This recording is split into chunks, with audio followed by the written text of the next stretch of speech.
Well, we knew this day was coming. We knew that 3-hour SmackDowns were on their way back. It was only a matter of time, and tonight was the night. Tonight was the first SmackDown of the new year, and yes, they are back to 3 hours for the foreseeable future.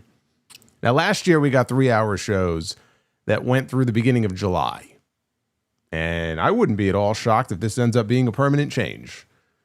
It's just something we're going to have to get used to. And I will always maintain that there is no wrestling show that needs to be 3 hours a week. SmackDown is no exception. That being said, this could have been a lot worse. I did not have my hopes up very high coming into tonight. And it was not a bad show. But what we had tonight not only was the return of 3 hours, but we had the return of Randy Orton. Been wondering where this guy is. He's been on vacation with his family, and then he was doing some promotional work over in Saudi Arabia, which is why he was not at John Cena's final match. But he's been gone for months, and now he's back. Randy Orton back on SmackDown as we head into Rumble and Mania season. I have a feeling that he may be getting a WWE Championship match very soon, and I'm not talking about WrestleMania. What we also got, though, before Cody Rhodes can worry about Randy Orton or anybody else, he's got to worry about Drew McIntyre. And he's got to worry about this 3 Stages of Hell match, which is coming up next week. SmackDown is going to be in Berlin, Germany. And tonight we found out what the stipulations, what the falls are going to be in this 3 Stages of Hell match. Now, we haven't had too many of these matches over the years in WWE. This will only be, I believe, the fifth or 6th one. I believe the 6th one. So here are the stipulations for 3 Stages of Hell. And, you know, if you were trying to come up with like all of these different ideas for what kind of innovative stipulations can they come up with here for this match, look, I don't know what people were expecting. When you have a 3 Stages of Hell match, you have to expect that the first fall is going to be a straight wrestling match. Like, there's nobody watching this show that should have expected anything differently. Okay? So yes, the first fall of this match is going, and this was selected by Drew McIntyre. The first fall of this match is going to be a straight wrestling match. I know, not terribly exciting, given that we've already had 2 or 3 of these with these 2 men. But then the second fall of the match is going to be falls count anywhere. And I'm like, okay. WWE usually doesn't really take advantage of the stipulation. They'll fight into the crowd and they'll do some stuff around the ringside area. They'll go to the stage. They don't have fun with it. They don't. You know, it's very basic when they do falls count anywhere. So I imagine that's what it'll be next week. The third fall should it need to go to a third fall, and gee, I wonder if it will, is going to be, in the words of Drew McIntyre, a good old-fashioned steel cage match. And no, that does not mean the blue bar. I saw some, oh, does that mean the blue bar is coming back? No, it's not. The steel cage stipulation is as old school as it gets. That's what he meant. Old school steel cage match. And that will decide the WWE champion next week. Pretty much what I expected. They didn't really throw us a curveball. I mean, yes, they could have had like a ladder match, or, I mean, I suppose they could have had Hell in a Cell. And these guys have been feuding for long enough where, you know, it's not exactly Drew McIntyre and CM Punk. They could have done it. But honestly, like, you're not going to be able to have Drew McIntyre go in there and top what he and Punk did inside Hell in a Cell. Anything else is going to be a letdown. So doing a Hell in a Cell as a third and decisive stipulation in that match actually would have been a bad idea, because nothing that Drew was going to do with Cody in the third fall of that match is going to be able to rival what he and Punk were able to do. So again, that was very predictable as far as all that goes. But in the main event tonight, they closed the show with an ambulance match.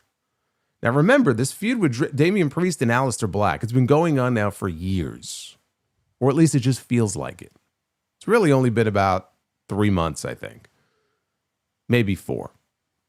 But really early in the feud, they had a last man standing match, which also could have been a stipulation, by the way, in 3 Stages of Hell.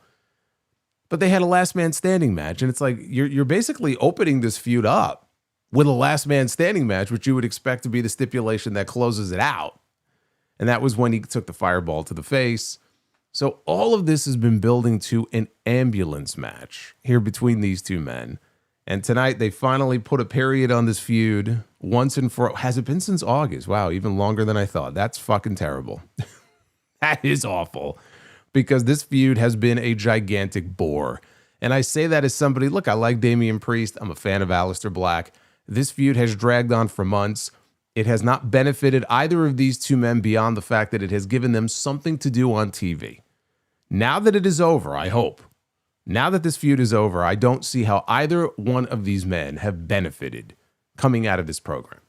It has dragged on. It has been largely a bore. I, for one, am very happy that it's over. So they went out there tonight. They had what has to be the last match. And as brawls go, they had a solid main event. For the kind of match that it was, you know, again, it's a lot of it didn't happen in the ring, obviously. It was a WWE style of brawl, you know, where it just so happened that to win, you had to throw your opponent into the back of an ambulance.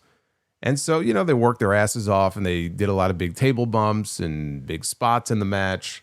And I thought it was solid. It was a solid way to kind of put a close to it. Aleister Black takes the L.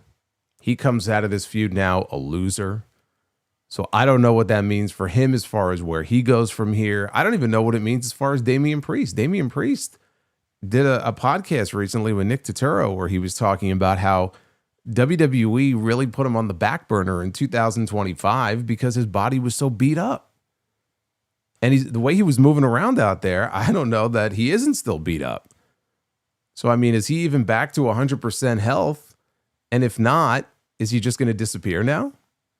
Do they have an idea in mind for what they want to transition him into? Or is he so beaten up that they feel like they need to really kind of take it easy with his schedule? That's why we didn't see him a lot last year.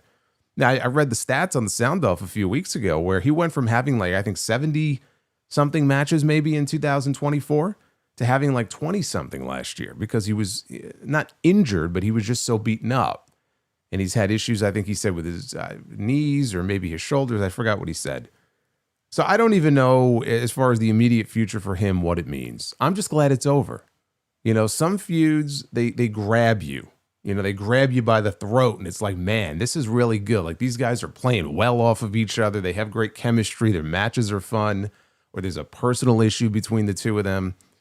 And, I mean, the matches between them weren't bad, but they weren't great either. And there was nothing really that grabbed you in this feud. You know, Aleister Black, he does the brooding vignettes. We got a lot of video promos with him and Zelina. And I like putting the two of them together. But there was just nothing about, what these guys were feuding over or what they did together that made me want to see them come back out and wrestle again. So I'm glad that it's over. Carmelo Hayes, I'll tell you the opposite of that. And what I really enjoy seeing every week is the United States Championship on this show. The U.S. title continues to be the anchor on Friday nights. This show would be a lot worse off without the matches that we have been getting every week for the United States title. And first it was Sami Zayn, and then when he lost it, it was Ilya Dragunov, and now it's Carmelo Hayes. Because Carmelo Hayes won the U.S. title on SmackDown as a tape show, but the day after Christmas it aired, and he won the U.S. title, had a hell of a match. And I was wondering, are they going to continue the open challenge? You can't go on with it forever. Maybe they'll keep it going until a heel wins it, and then it makes sense to drop it. I think that's what's going to happen here. But clearly, they made it very clear tonight that the open challenge is going to continue, which is great. That's great news because it is still the best thing about Friday Night SmackDown. But tonight it wasn't an open challenge match, but he went out there and he had a really good match with Johnny Gargano. Again, not technically part of the open challenge, but just a reminder, that as long as he's going to keep it going, there's more great matches like that yet to come, which is something to really look forward to. And one of those new faces, I think, that we will be seeing in the ring at some point in the not too distant future. Maybe even the man who ultimately takes the title from Carmelo Hayes is one of the new faces on Friday Night SmackDown. And this to me was really the highlight of the show. We talk about 3 hours. It's a long time to sit there for 3 hours. We're not talking about a PLE. For the weekly television, with a mix of matches and promos and backstage segments and a gazillion fucking commercials. It's hard to sit there for 3 hours straight. A lot of these shows are not great. SmackDown was largely a dumpster fire for a good part of 2025. And so when they made the announcement that the show was going back to 3 hours at a time when the show is not exactly great, you hear that, and obviously it makes you go, oh my God, like what? 3 hours of this every single week. They have to introduce some new faces to this show. They have to breathe new life into this show. They never did a draft. There was no transfer portal. How are they going to get new people on this show? I don't care how they do it, as long as they do it. And there have been reports that they recognize the need. Of course they recognize the need. Look at the state of the roster right now. They lost a bunch of people due to injury, including Kevin Owens last year. He's been sorely missed on these shows. Bianca Belair ended up missing the majority of the year, which nobody expected. Hopefully they'll get her back very soon.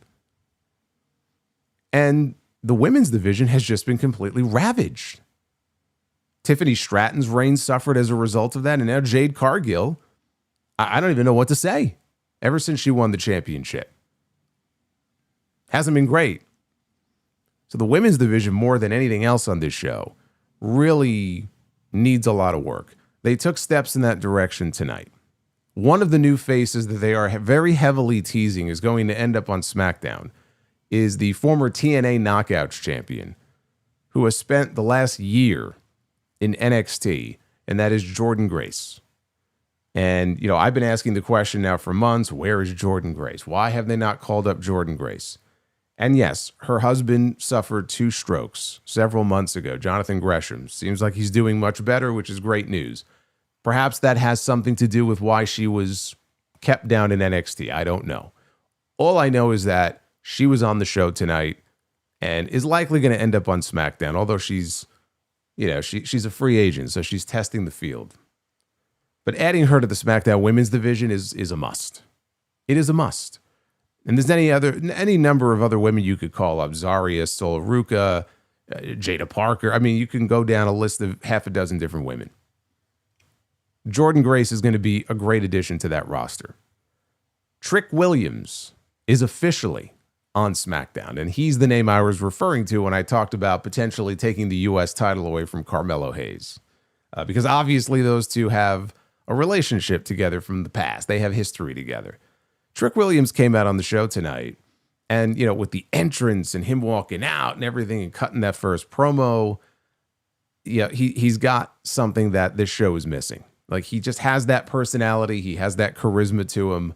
That's another great addition to the roster. And I'm going to talk about what that first feud or program looks to be for him, which I think is actually a great idea.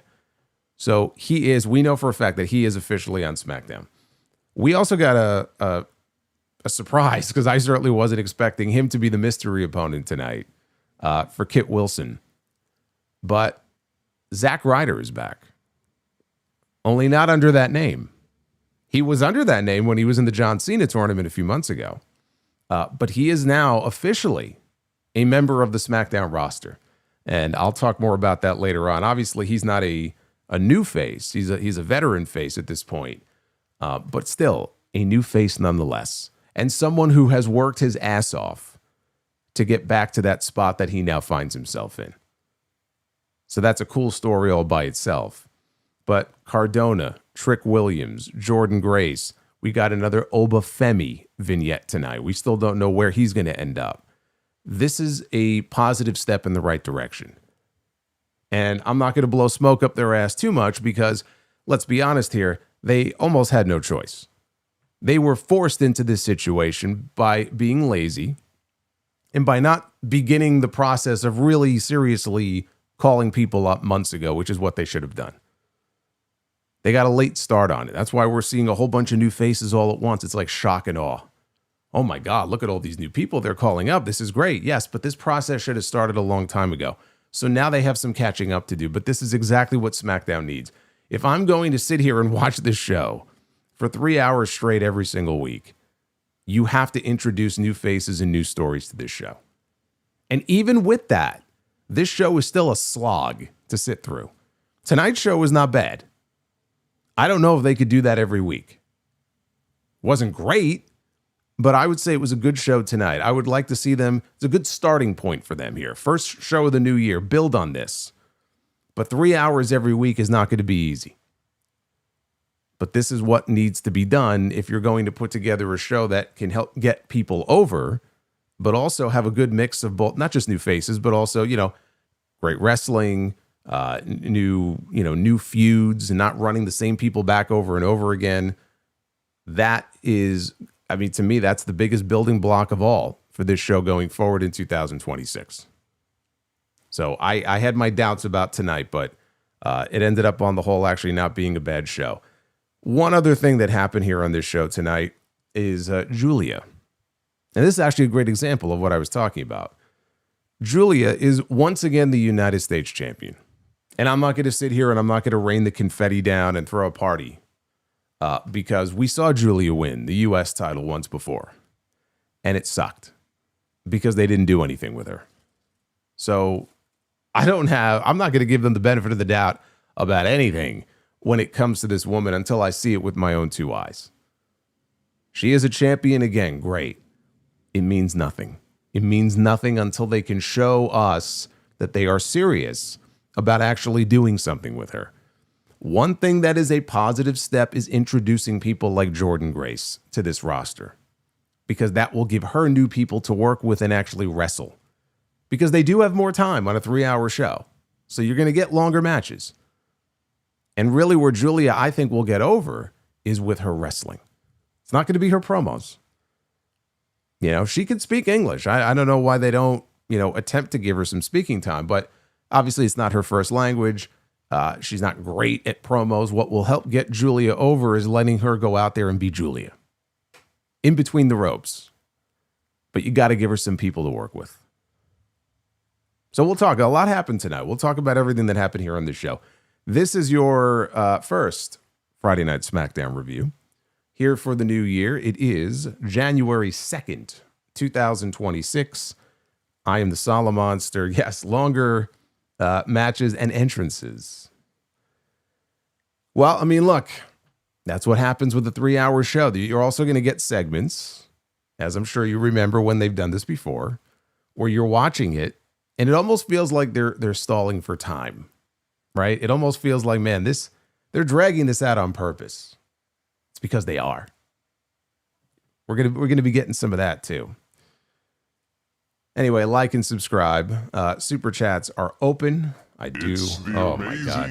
Goonthar. Look who showed up. Jerry Lawler Look at this. Goonthar the Magnificent. All hail Gunther. Look at who showed up here right at the beginning.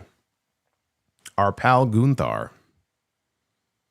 Actually, it's our pal Aaron, who we haven't heard from for a while, but he was at the show tonight. Aaron says he was at the show tonight, and I was gladly surprised with how fresh and fun certain segments were. Hoping Drew is winning next week. Keep hoping. But not holding my breath. Happy New Year, Solo. Happy New Year, Aaron. Yes, don't hold your breath. I don't want you to die. Don't do that. I'm going to be reading all the rest of your super chats here a little bit later on. But hit that like button. If we get minimum 400 likes, of course, we will Be the Booker. That would be the first one. Actually, no, it would not be the first one. Technically, I guess the first ones were at the end of the New Year's stream, which I should mention here because we had a hell of a night the other night. It was the Make It Till Midnight stream / Dynamite review. We kind of fused the two of them together, and we were on for over 3 hours. We rang in the new year together. It was a lot of fun. Read a lot of your messages, and it was a good time. So I want to thank everybody who joined me the other night. And now we get to do our first actual post show here for the new year. So let's get into it. We'll start here from the top because the first SmackDown of the new year, guess how it kicked off? This show kicked off with The Miz, which is not a great way to open the new year if they're opening with The Miz coming out to the ring. All due respect to The Miz. So he interrupted the announcers who were speaking at ringside, and he's out there and he's pissing and moaning about not getting his match that he wanted, that he felt he was owed with John Cena. And he wanted it because he wanted closure to their story. I don't know about you, but I was happy enough to get closure to their story 15 years ago. I don't think anybody was really begging for closure to John Cena against The Miz, so I'm okay with it. But he said that he should have been the one to tap out John Cena. And then he bitched about offering his expertise. I offer my expertise and my wisdom, my knowledge to all of the young stars in the back. And what does it get met with? It gets met with ungratefulness and entitlement. And he belittled the fans. He said that they wouldn't know greatness unless he slapped the nachos out of their hands. And then he made fun of some fat guy in the crowd for looking like 2005 Jelly Roll. Then he complained about Joe Hendry, but he stopped short of actually, who was not on the show tonight, now that I think about it. Joe Hendry made his SmackDown debut last week. And 3 hours, I guess we did not get Joe Hendry tonight. It was not enough time. But he stopped short of actually saying Hendry's name, because, of course, you know what happens when you do that. He said, he who shall not be named, and his buddies, they ruined The Miz's last SmackDown of the year. And he also brought back a nickname. Joe Hendry brought back a very nasty nickname for The Miz, a very untrue nickname. And at that point, the fans began to chant tiny balls at him. Oh, it was a great way to start off the new year. He said this will not become a thing again, but there is a silver lining. He says John Cena is gone now. And he started running down all of his titles that he's won over the years, and he called himself the first ever Grand Slam champion, which is not true. He misspoke. First Grand Slam champion is Shawn Michaels. I believe what he meant to say was that he's the first ever two-time Grand Slam champion, which is true. But he said that he's the face now of WWE. And he said that he's the lone adult in the room filled with spoiled little brats. He said that he is the locker room leader. And as soon as he said this, who comes out? Randy Orton. This is how they reintroduced Randy Orton to WWE television. But he's back, so that's good. That's really what, at the end of the day, that's what matters. So he got a rousing ovation, as you would imagine. Miz said that, hey, it's good to have him back. And he said, as I was saying, we are the locker room leaders, and we are the adults in the room. And together, we could be Miz KO, he said. And clearly Randy Orton disagreed because he dropped him with an RKO. And in response to this, the fans began to chant one more time. So Orton picked him back up. He wished The Miz a very happy new year, and he dropped him with another RKO. And that is how the segment ended. So look, this ate up the first 20 minutes of the show. So when I talk about like segments that are really there to be time fillers or time wasters, you do get a lot of that on these 3-hour shows, right? I mean, it's hard enough to format a 2-hour show, I'm sure. Formatting a 3-hour television show is not easy. Like, I'm not saying the job they have is easy, right? There's a lot of work that goes into it. You got to hit certain time cues. And you probably run into a situation where it's like, okay, we have X number of matches, or maybe we have, a couple of in-ring promos, whatever, and then however many backstage segments. And maybe you're like, well, we don't really have time for another match. So what can we put on this show to really kill fucking 10 minutes or 15 minutes that we don't really have anything else to use it for? And you get a segment like this. Although in this case, they used this to reintroduce Randy Orton. So something came out of it. But it still ate up the first 20 minutes of this show when it really didn't have to. But it's great to finally have Randy Orton back. And then in the back after this, Cody Rhodes was walking. And Orton approached him and told him, after you're done beating Drew McIntyre in Berlin next week, I'm coming for that. And he pointed at the WWE Championship.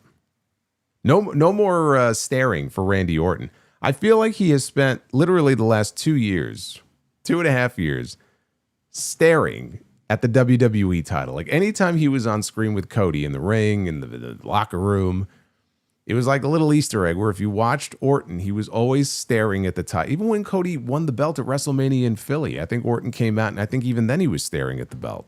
He's been staring at this fucking thing for 2 years. So it's about time that he actually said, you know what? I'm going to come for it. I'm coming after it. It took him long enough. It took him long enough to come after the championship. So now he's finally expressing an interest in it.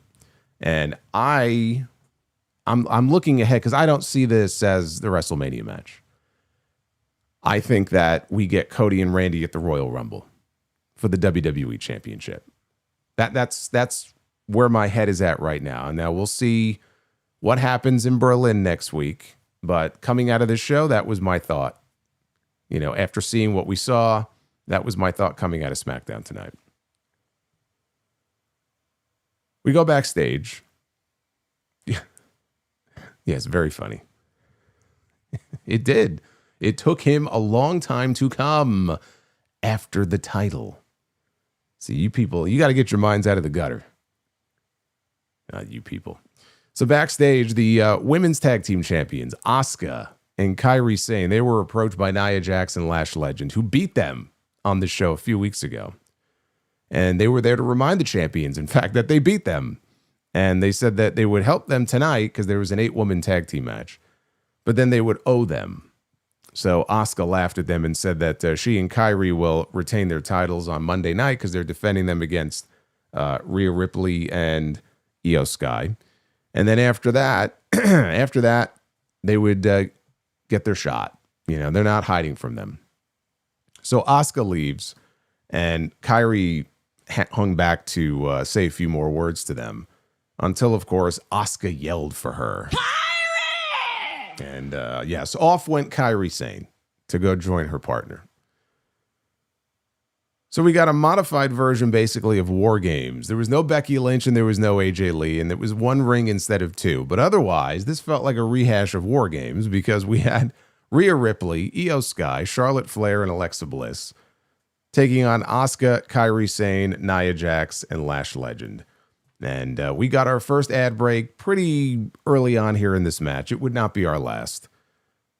Legend got thrown out of the ring as Alexa, she flattened Nia with a tornado DDT. Bliss got the tag to Charlotte, who caught both Legend and Jax with a crossbody. Lash then got dropped by the somersault clothesline. When Charlotte does this move, she has to flip over into the clothesline. It's almost like, what it is, basically? It's a buckshot lariat, but without the springboard. There's no spring to it. So she just sort of, cartwheels over into it, and it's so slow. I don't know. Am I the only one who feels that way when I see her do this move? Anyway, she used the clothesline. She looks like she's moving in slow motion when she does it. So Flair connected with natural selection on Nia. She went up to the top rope. She came off with her moonsault. Nia kicked at it too. So Charlotte failed to connect with a slingshot spear as Nia blocked it. Asuka got the tag. Charlotte, though, got the figure 8 applied. But Kairi Sane climbed up to the top. She hit an insane elbow onto Charlotte to break up the hold. Kairi got thrown out of the ring by Bliss. Io got tagged into the match, and she went to work on the Kabuki Warriors all by herself. Takes them down with a double missile drop kick. Rhea Ripley got pulled down from the apron just as she was getting ready to make the tag. There was a spot here where Io did a springboard right into a big boot by Lash legend. And it was not enough to put her away. It did take us into another commercial. I'll talk about that spot again here in a second, but that took us to a commercial. So Io created some separation from Kairi. Asuka, though, knocked Bliss off the apron, so there was no tag. Io dumped Asuka as Rhea entered the match. And then at this point, things began to break down. And Nia attacked Ripley, and we got all the women in the ring taking each other out one by one. Kairi got caught by Rhea after a failed, I don't know what she was going for off the top, but she got caught. And then Rhea gave her a headbutt and then gave her a riptide. Io tagged in. She hit her over the moonsault, and she picked up the win for her team. This got almost 15 minutes. Again, the benefit of a 3-hour show. What maybe would have been an 8 or a 9-minute match ends up turning into a 14 or 15-minute match. Unfortunately, I thought it was pretty boring until Io tagged in. When Io tagged in and the crowd really came alive and she's hitting all these big moves and everybody was going crazy for Io. I mean, and Rhea too, but I would say from the point that Io tagged in, that's where things started to really, pick up a little bit. But I just thought it was mostly boring, which was disappointing when you consider some of the talent, that was in the ring here for this match. But this was Rhea and Io picking up a win, giving them some momentum going into their tag team title match on Monday. They're challenging Asuka and Kairi in Brooklyn on Monday.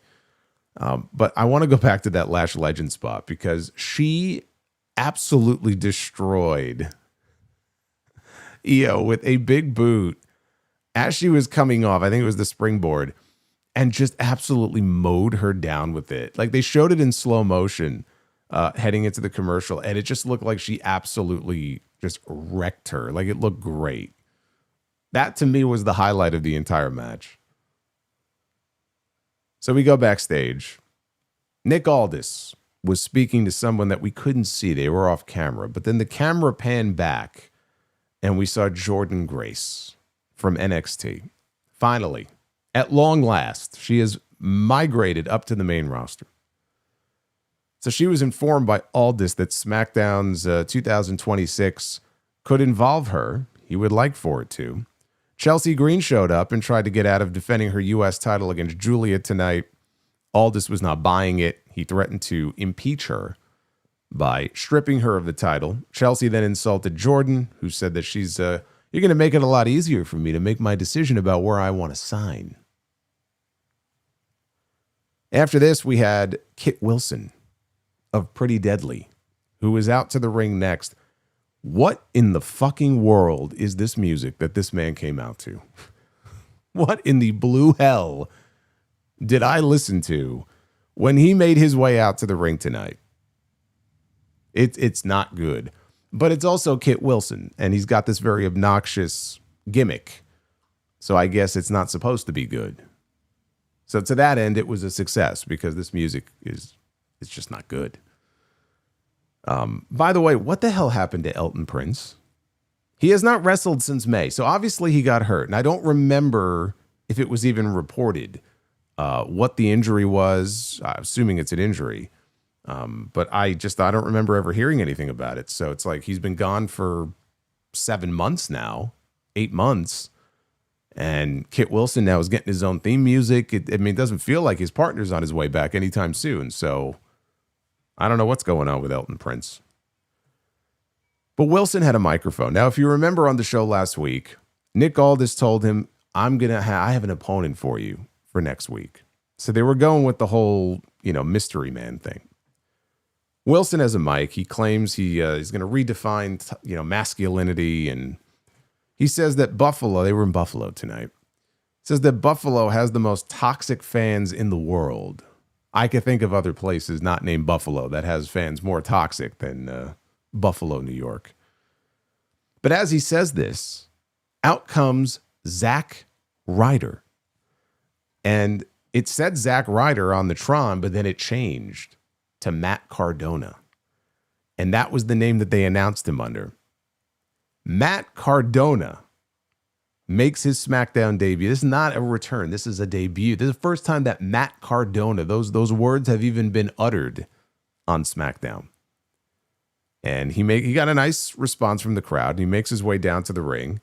And then Michael Cole on commentary tells us that he has been informed by Nick Aldis that Matt Cardona is officially now a full-time member of the SmackDown roster. Now, my first thought was, we have him promoted for our Los Angeles show for House of Glory on January 30th. So, we'll see about that. That was my first thought. I can't lie. I was like, wait a minute, what's he doing there? So that was number one. But honestly, I'm happy for the guy. And the reason I'm happy for him is, he has been gone from WWE for over 5 years. And, he's popped up on NXT. And obviously, again, he was in the John Cena tournament. But he has not been shy about the fact that he would like to go back to WWE. And he's like, I'm always ready. I'm always waiting for that call. He was hoping he would maybe get in the Royal Rumble over the years and stuff like that. So I know this is something that he has been waiting a long time for. And, he is someone who has really reinvented himself. This is not Zack Ryder. Zack Ryder is such a dead character from so long ago. This is almost a totally different person that you've seen on the independent scene for the last 5 or 6 years. And he has really turned himself into quite a success to where he probably doesn't need WWE. He wants to go back because it's his dream and because he feels he has unfinished business there. And he probably realized it's now or never. So the fact that he's getting the opportunity now is very cool. But the success that he was able to generate for himself, the attention he was able to generate for himself on the independent scene, to where he was a draw for and still is, for a lot of different indie promotions, and not just GCW and HOG, but a bunch of different indie promotions all over the country. So I don't know why it took this long. I don't know why now, but I'm glad that he's getting the opportunity. And I'm sure his wife is very happy also because now they get to be on the same brand together. So, and he's using his actual name. He is using his actual name, and that is very cool to see. So anyway, Wilson attacked right at the bell. And Cardona, he fought back with a flapjack, clotheslined Wilson out of the ring. This was far more competitive than it really should have been, considering who he was in the ring with. I'm not knocking Kit Wilson's ability. I'm just saying the way Kit Wilson has been positioned on this television show now for months and months and months, you're reintroducing Matt Cardona to the roster here. I'm not saying squash him in 10 seconds, but I don't even know that this had to go the 4.5 minutes that it went. It was more competitive than I was expecting it to be. But in the end, he finished off Wilson with the radio silence off the ropes, the old Rough Rider, as Michael Cole called it. It is not the Rough Rider. I mean, he may go back to calling it that, but it's been radio silence now for many years. So again, it went a little over 4 minutes, but should not have been quite as competitive as it was. And yes, he is officially now a member of the roster. This is not a one-off. He is back. And, again, what that means for all of his other bookings and stuff, I don't know. We'll find out, I'm sure, very, very shortly. But good for him.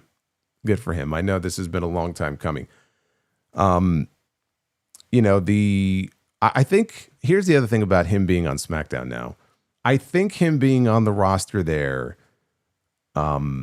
makes for a really solid veteran addition to the mid card, right? He's not going to be fighting for the WWE title or anything like that, but he's an established guy who's been around for a while, has obviously comes in with some level of popularity. It's not like he's an unknown who they have to build up from scratch. And he'll be able to work with all these new guys. Look at these new guys they're calling up from NXT. So I'm not looking at like Matt Cardona. Oh, can we book him with like Randy Orton and Cody Rhodes and stuff like that? Like, he's going to be working with these people that are coming up now, like Trick Williams and other, names from NXT. Again, we don't know what shows they're all going to end up on, like a Javon Evans and Obafemi and people like that. But these are people that will, be working with a Matt Cardona. And yes, he probably will be used to help put other people over. So we have to be realistic about, how Triple H and WWE are likely going to utilize him. Right? I mean, that's probably how they feel like he would be, best useful for them. Like, okay, we're going to have this influx of talent. We'll have them work with Cardona, feed him a win here and there, but ultimately he'll be used to help put other people over who we, have sort of on the ascent. So I think he's a solid addition here to the mid card on this show. I don't know if at some point they would want to pair him up with Chelsea Green. I think it would be cool, but I've been hoping that they would call Ethan Page up and keep the pairing together with Ethan and Chelsea. Because like right now, like they're the AAA mixed tag team champions. I don't know. Maybe they could have some kind of angle where like they're fighting over her or something. Maybe it could be Ethan against Ryder. But like case in point, if they were to call up Ethan Page, let's say soon, and he ends up on SmackDown, which I think he should, like wherever Chelsea is, he could be somebody that could work with a Zack Ryder, with a Matt Cardona, and there you go. Like he would be the kind of person that Cardona would be working with, but like with Chelsea factored in there, I think that could be entertaining. By the way, I should point out that was Cardona's first singles match. Okay, not only his first singles match, his first singles win, I should be specific, on WWE television since he beat Mike Kanellis on Raw in July of 2019. Tonight was his first singles win since then. That was a long time ago. That was a long time ago since Mike Kanellis was wrestling on WWE television. That's how long it's been. Oh, God. Matt Cardona against the MFTs. Who said that? Martini Miz? Don't say that. Maybe he'll join the MFTs. Yes, Mr. Maria. Mr. Maria. Matt could join the group and be Ethan's tag team partner. Yeah, I mean, that could work. I suppose that could work. Gunther will retire Zack Ryder. Okay. Oh, man. We got a Wyatt 6 video promo about Solo Sikoa and what the meaning of family was. It was Bo Dallas here in this segment as himself. And he said that Solo didn't comprehend the force that he is up against. As he said, the Wyatt family, or the Wyatt's family, was filled with millions of fireflies around the world that will always remember. And Dallas said that it was time to chop down Sikoa's family tree. Good. Please do. The former United States champion, Sami Zayn, made his way out to the ring for the first time in, it's been a minute. It's been a minute since we've seen Sami here on this show. Wow, is that true? In 2019, Matt Cardona was still dating Emma. Wow. Boy, you guys are more up on that kind of stuff than I am. You're remembering relationships from 6 years ago. I don't remember my own relationships from 6 years ago. But Sami Zayn was out to the ring. And he said the last time that we saw him, he had the chance to go and see John Cena's last match as one of us. He was in the crowd as a fan. If you remember, he was right there in the front row with his son. And he said that Cena's last match really hit him in some kind of way when his son asked him, why do they call John Cena the Never Seen 17? And Sami told him because that's how many times he's won the title. And nobody else has ever done that before. It's the never seen 17. And so his son responds and says, "How many times have you held it, Dad?" Oh, a dagger to the chest. That was a cold, cold line. That was a deep cut for Sami Zayn. Because, he said his son has seen him bring home titles before. I brought home the Intercontinental title. I brought home the United States Championship. I've been a tag team champion. But I've never brought home the title. I've never brought home a world championship before. Because that's the one that's still missing. He said it made him sick that he had to talk about something, or had to talk about wanting to be a world champion last year, which he did many times, by the way. He came out on TV and said, "I know I can do." It's like not Thomas the Train. The fuck was the name of that train when I was a kid? The little engine that could. Not Thomas the Train. I got my cartoon characters mixed up.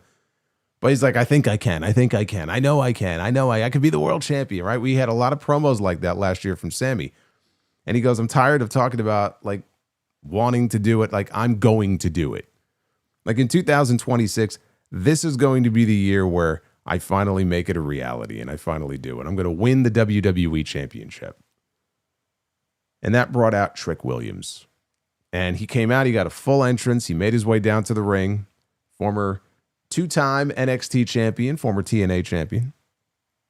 So Trick ran through some of his nicknames and he told Sami that he could call him Trick Willie. Trick said that he's what happens when you get Michael Jordan, Michael Jackson, and Mike Tyson at the same place at the same time. He said that what he was here for was one reason. Nick Aldis called 1-800-WHOOP-THAT. I'm going to have to try that one of these days. Because SmackDown needed someone of his caliber, he said.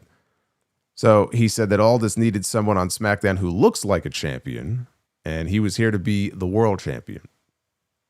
So Sami said, Trick looks great, and, he's got he's got a lot to offer. What are you talking about in the chat? Sami is the Temu Mick Foley. I've often said that the one on the current roster, if anybody reminded me of Mick Foley, not for the bumps he took, but just his appearance, maybe it's the flannel that he sometimes wears. It's Sami Zayn. Sami Zayn again, he's got to be the closest one on the current roster who reminds me of Mick Foley. So it's funny that you should mention that. But again, he said Trick looks great and he's got a lot to offer, but the problem with Trick is that he has yet to be humbled. So he asked if Trick thinks he's the first person who's looked good, who thinks they can cut the line and become champion. He said Trick isn't the first guy to look down at him. He said that because Trick chose to interrupt him, he has no problem teaching him a lesson about being humble. I really like this. I like this segment. First of all, it's another new face here on SmackDown, but it's also a great first feud for Trick. I think Sami is just the perfect person for him to work with. Sami, you know why? Because they're two polar opposites. And they say, many times, opposites attract. These two guys are two polar opposites. They come from two completely different backgrounds. They look nothing alike. And if you were to look at these two, on the street, or the airport test, right? If you had to choose between one or the other, who do you think is the star? You're going to pick Trick Williams. No one's going to look at Sami Zayn and think, oh, that guy's a star. I mean, I'm sorry, but they're not. So again, they're opposite in every way. Sami is at this point, the grizzled veteran, the fan-favorite veteran. And he's going in there now trying to humble the cocky rookie.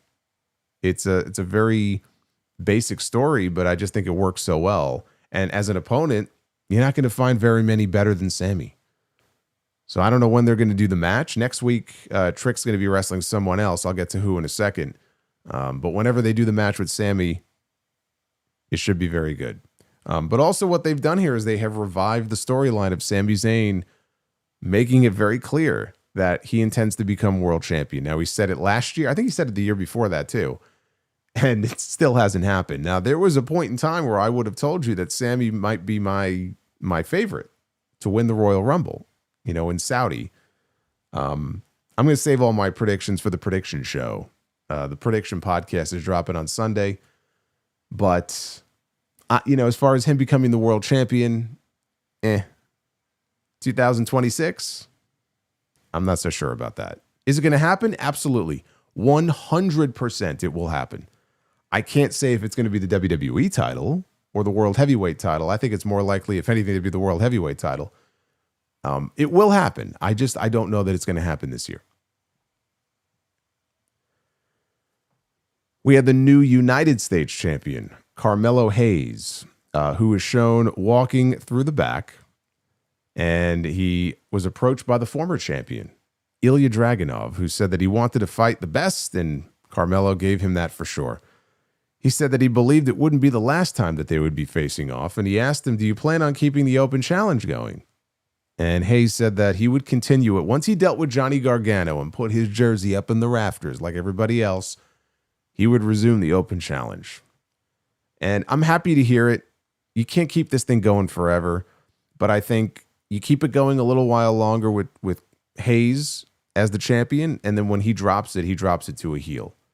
Maybe even a Trick Williams.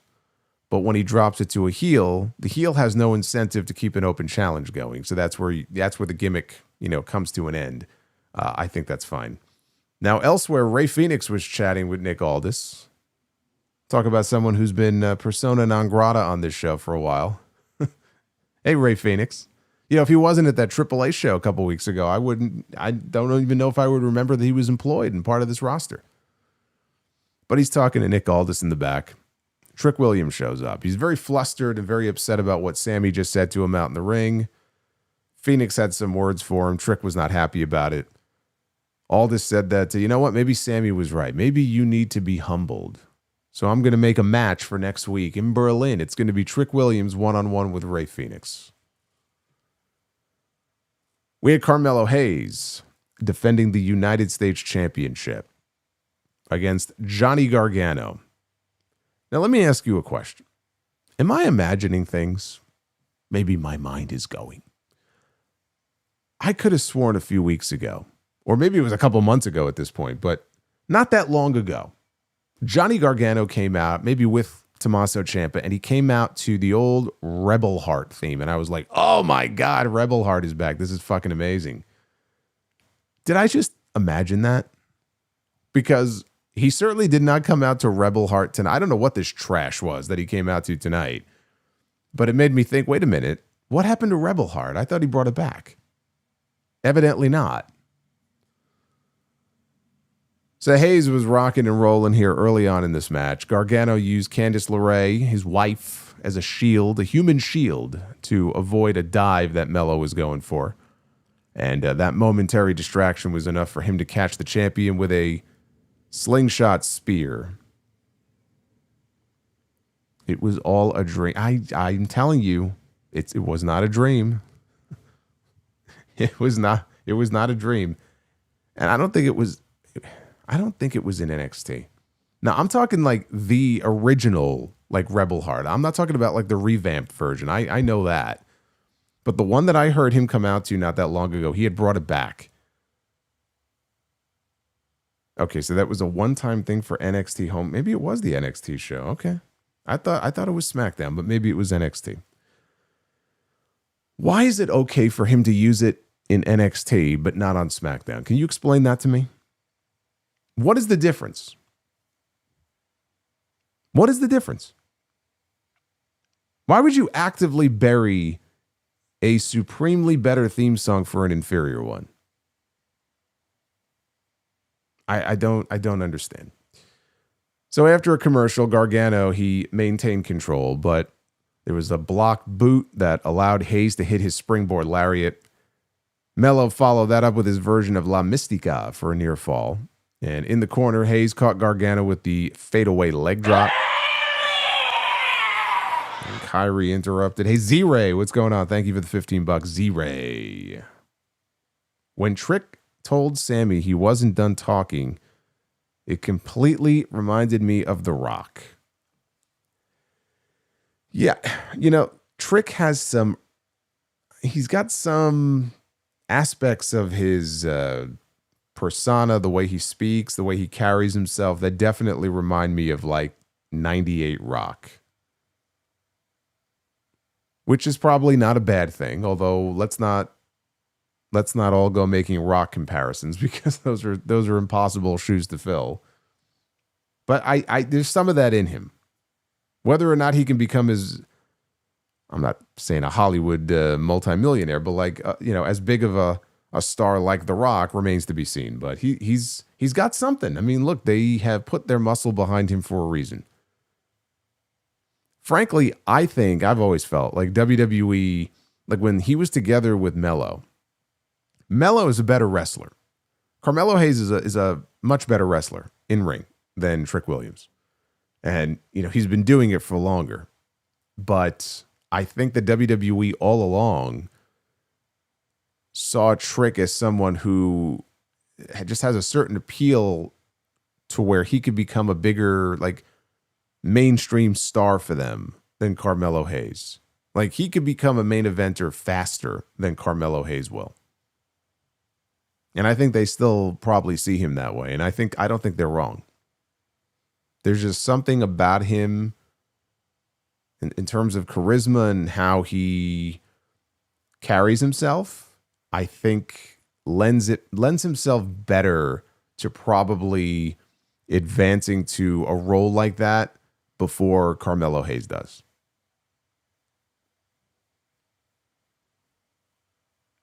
Later on top, Hayes avoided an avalanche air raid crash and he tried a superplex. Gargano, though, reversed that into a final cut suplex. And that took us into another commercial break. So they came back. Hayes blocked Gargano's springboard attempt from the apron with a cutter using the top rope and then followed that with a DDT onto the apron itself. I'm the learning tree. Oh, speaking of trees. Thanks, guys. Who mentioned the MFT tree before? Bo Dallas? Can't hold a candle to the learning tree. Thank you, Toby. Toby Flanagan with the 12. Let's get those likes up. So we need some big donos for Be the Booker. It's up to you guys. Getting close, but we're not there yet.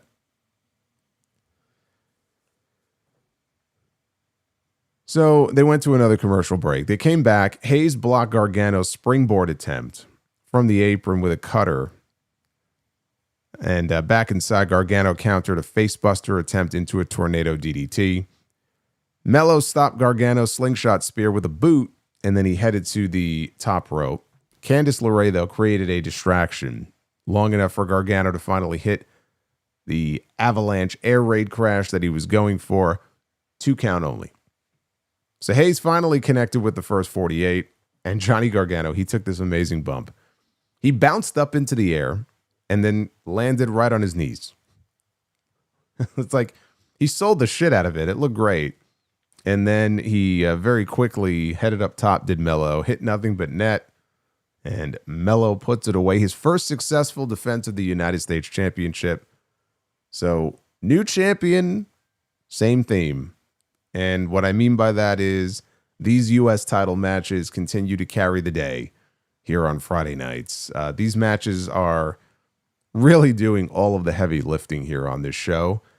This was really good. The outcome, of course, was never in doubt because it's Johnny Gargano. He's not being pushed in any serious way. And Melo literally just won the belt like a week ago. So nobody was expecting there to be a title change here, but they had the fans biting on some of those near falls. And, more importantly, Hayes continues to get himself over with the audience each week. They just seem to be really rallying behind him and getting behind him more and more. This is what you're supposed to be doing. You feed wins to someone to give them credibility, even if he didn't have the belt. If he goes out there every week and he starts winning, and he wins again, and he wins, and he wins, and we know what he can do in the ring, right? He's got some flashy moves. That's the best way to get somebody over. Let them go out there and let their work get them over. And even better if they pick up wins. Now he's got the U.S. title. So if he goes out there and has matches like Dragunov was doing, and he's stealing the show every single week, like it's the easiest recipe for success for this guy. This is how you get over Carmelo Hayes. That's why it was so frustrating where, for so long, because I knew he could be a player on this show. But like the way that they were using him, he was never going to get there. Like if he continued along that path, it was a path to nowhere. And it took a long time to get to where we are now, where it's finally happening. I don't know why it took so long, but at least now he's in a good place here. We start this new year out. I like where things are headed for him. And they also have not forgotten about Tama Tonga wanting a shot at the U.S. title because he's been eyeballing that belt now for a few months. Because as soon as this was over, they cut to a shot of Tama in the back having just watched the match. And Shinsuke Nakamura walked up to Tama Tonga and he talked some shit to him in Japanese, I presume, in Japanese. Tama responded in Japanese. In case you forgot, he spent a few years over there. So he responded back to him. Nakamura walked off. Solo Sikoa walks in. He goes, "Is everything okay?" And Thomas says, "Yeah, just some, forgot what he said. It was like some old issues or whatever." But he goes, he spoke to Nick Aldis, did Solo. He says, next week it's going to be a 4-on-4 match between the MFTs and the Wyatt Six. And once their issues are settled with the Wyatts, they will be gunning for those WWE tag team titles. I hope it ends next week because this has been very boring. So let this be the ultimate finale here between these two groups so that we can, I don't even know what you move on to, like the MFTs. Like if they win, okay, they're going to go after the tag team titles, I guess. But like, as far as like the next big feud, I don't know where they go. As far as the Wyatts, the next big feud or program, I don't know. I don't know. I just know that like these two groups working together, this cannot be a long-term thing. So let's wrap it up and move on to something else here with these guys. Jade Cargill, the WWE Women's Champion, was backstage. And she was asked by Kathy Kelly about her match with Michin on the holiday tour this week. They were supposed to have a match, by the way, non-title tonight on SmackDown. That match did not happen. And the reason it didn't happen is because, as they mentioned here, they had a match on the holiday tour. Some rare house shows. And Michin got hurt. She suffered the dreaded shoulder injury. We've had a lot of these of late. So she brings this up and says, did you hurt her on purpose? And Jade says, yeah. She says, yeah, I did. Said Michin deserved what happened to her. So Jordynne Grace appeared. Second time tonight. Had some words for the champion after Jade then responded and closed by calling her that bitch, right? Jade said, I'm that bitch. Grace told her, you're definitely one of those. And she walked off. So I don't know that they necessarily have Jade or Jordynne interacting with multiple different people on this roster if they're not putting her on SmackDown. I guess she could do the same thing on Monday. She could show up in Brooklyn on Monday and, bump into Liv Morgan in the back or Nikki Bella or something like that and then just kind of tease out where she's going to land. SmackDown could use her a lot more. She needs to be on SmackDown. SmackDown is where she should be. But I like that they're already planting little seeds, her and Jade, her and Chelsea, her and Giulia, right? That could be something as well that they could build to. Elsewhere in the back, Cody Rhodes ran into Sami Zayn. Said that everybody was gunning for his title. It goes, everyone's being so honest tonight. Sami said, look, I respect you. I like you. I was the first one in the ring to congratulate you when you won the WWE Championship. But Cody has to know where he's coming from. So Nick Aldis comes over to cool things down, and Cody heads out to the ring to handle his business with Drew McIntyre. I'll tell you what I like here about this. I like that they are establishing different people wanting to go after the title. We got the same thing, funny enough, on Dynamite on Wednesday night with Kenny Omega, Hangman Page, Swerve Strickland, right? Samoa Joe. All of them, all of the people I just mentioned, they were on that show on Wednesday night talking about getting the belt back from MJF. It's such a simple thing, but like you should always reinforce that championship. And I mean, in this company, there's two of them, but on SmackDown, it's the WWE title. And like on Dynamite, in AEW, it's the AEW World title, even though they have a gazillion belts. The crown jewel is the World Championship. And you should always want to establish that as like the power source. Like with the world title comes all the fame and fortune and notoriety and main event matches and blah, blah, blah. That should be the end all be all. Like that honestly was really what drove Monday Night Raw at the end of 1996 into 97, which was one of my most favorite periods in the history of the company, because you had this like nucleus of 4 or 5 top guys: Bret Hart, Shawn Michaels, Undertaker, Vader, Steve Austin, Sid. It's like half a dozen different guys who all wanted to be the WWF champion. And everything was so serious, and like they were all beefing with each other, and Bret and Shawn really didn't like each other anyway. But it was all centered on like the title. It was all about the title. And at its core, I mean, that's really what it should be about. It should be about wanting to be the best, wanting to be number one.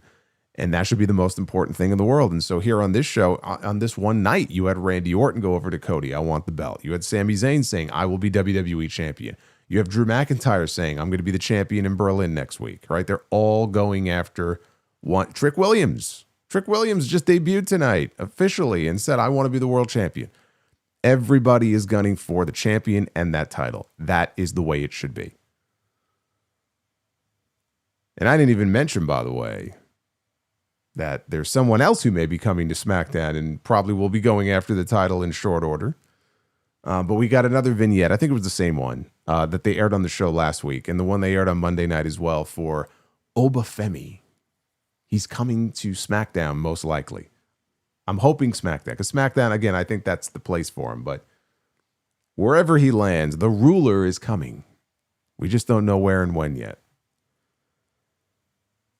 So we had the undisputed WWE champion, Cody Rhodes. He made his way out to the ring, immediately took off his suit jacket, so you know he means business, and he asked for a microphone. And he said that Drew McIntyre reeked of envy, but he was grateful for it because he was just a mountain that he could not wait to climb. McIntyre did not come out there.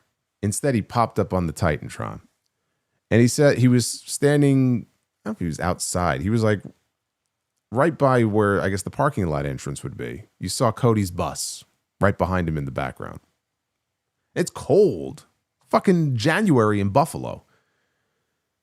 So he's standing there in his jacket and he said, you know, "You're as vanilla as it gets." And he had to think long and hard about what the 3 stages of hell would be for their match next week. This was his idea, by the way. He was the one who said it's going to be a 3 stages of hell match. I don't know, by the way, why he gets to choose all 3 stipulations. Shouldn't they both have input into what these stipulations are going to be for this match? How come Drew got to just decide all of it? Is that ever explained? Probably just explain it by going, Cody just wants to get his hands on him. I'll give him whatever he wants. So Drew says, all right, I've settled here on what these stipulations are going to be. The first stage of our match next week is going to be a straight wrestling match. You and me, one-on-one, just in a traditional wrestling match. The second stage is going to be Falls Count Anywhere. And then the third stage, should it go that far, and I guess, I wonder, is going to be a good old-fashioned steel cage match to close things out. And he promised to break Cody physically next week, but he wanted to get ahead of things. So he talked about the tour bus right behind him. I decided to go on your bus. And he pointed out to Cody, remember, you can't put your hands on me because it's been agreed to that if there's any physicality from your end, if you lay a finger on me, you are going to be stripped of the WWE title. So he tells Cody, he decided to go up on Cody's bus. He went to the bathroom. I thought he was going to say, I took a dump in your toilet and didn't flush or something, but he went to the bathroom. He put his feet up. And then he decided to go through some of Cody's personal effects. And he said he grabbed one item that he knows means so much to Cody. And he shows a framed photo of Cody and his father, Dusty. And it looked like an NXT promo shot from like the early 2010s. But It's just a very simple frame photo of Cody and Dusty. So he starts to mock Dusty and said that it would get real chilly down in hell, and he put the picture on the floor and he stomped on it and it shattered. So he was trying to bait him because, again, if Cody falls for it and he puts a hand or a finger on Drew, that's it. There's no match next week and Cody is no longer the champion. So you would think like Cody's got to be smarter than that, right? I mean, it's very clear what Drew is trying to do to this man. But Cody is a dumb baby face. And so Cody leaves the ring and he runs to the back and the camera follows him and he gets met by a wall of officials right by the entrance to the parking lot. And they're all trying to hold him back. Oh, Cody, don't do it. Don't do it. Don't do it. So as all of this is going on, we now see that Drew has made his way to the ring. Cody's in the back and Drew's in the ring now. And there's a garbage can in the ring. And he's got the photo. So he's taunting Cody. Cody heads back into the arena. And McIntyre, he pulls out a lighter. And he sets the photo on fire. And then drops it in the trash can. And Cody made it back as far down as like the ringside area. He didn't get into the ring. He was met by a bunch of referees and officials. They were restraining him and holding him back. And Drew, he got as close as he could, all up in Cody's face. And he was mocking him. And he was just taunting him and begging him to do something about it.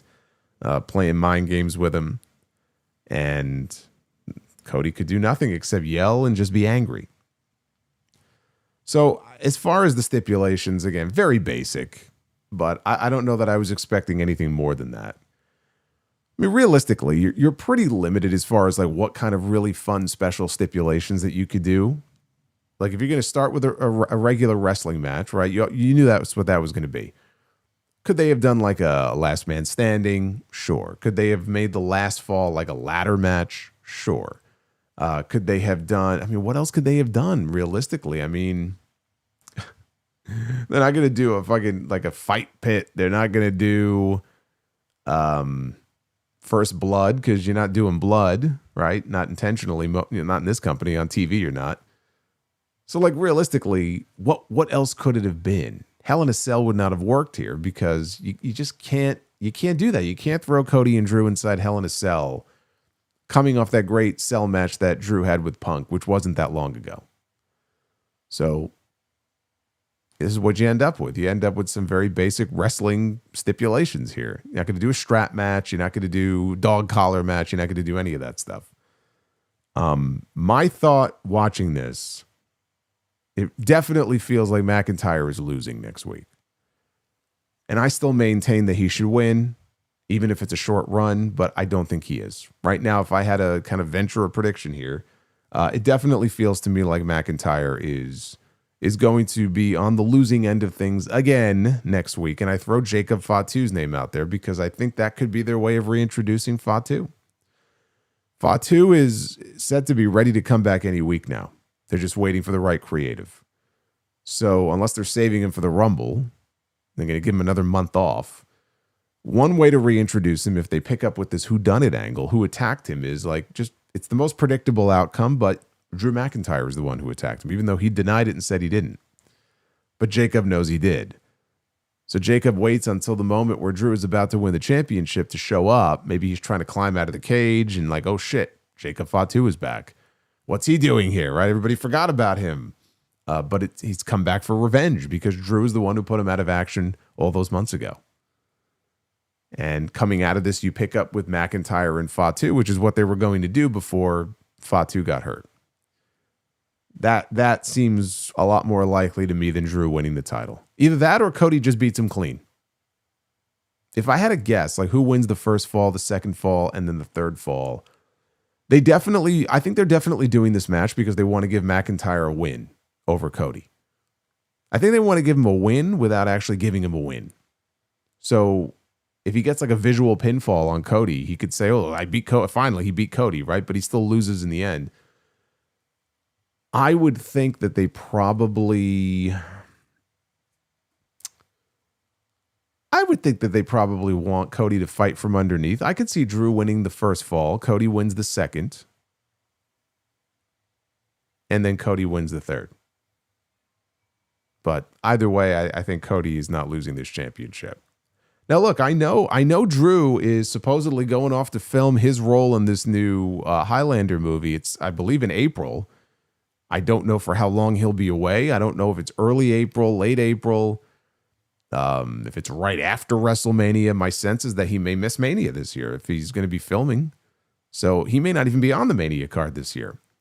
But there's no harm in having Drew win the belt, even if he just drops it back to Cody at the Rumble or something. You know, I mean, like, I think there's a much better chance we get Cody and Randy at the Rumble in a title match. That's what I'm thinking. We had... It's the amazing we have Gunther. We had Gunther. Jerry Lawler loves Gunther the Magnificent. All hail Gunther.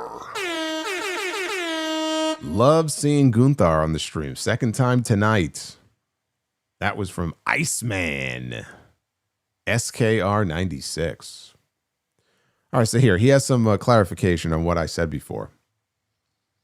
It says, you weren't dreaming, Solo. Johnny did use the OG version of Rebel Heart on SmackDown in singles action recently. He seems to be cycling his former NXT themes back into the fray as he used Coming Back For You tonight from his 2020-2021 heel run. Well, I think he should stop cycling and bring back Rebel Heart, unless he's saving it for a babyface turn. See, but at least I know I'm not crazy. At least I could have sworn it was on SmackDown, and so now I know it was on SmackDown. So at least I know I'm not losing my mind. Thank you. Thank you, Iceman. Do I remember the awesome Queen theme to Highlander? I remember the theme song to the TV show. I don't know if that's what you're referring to.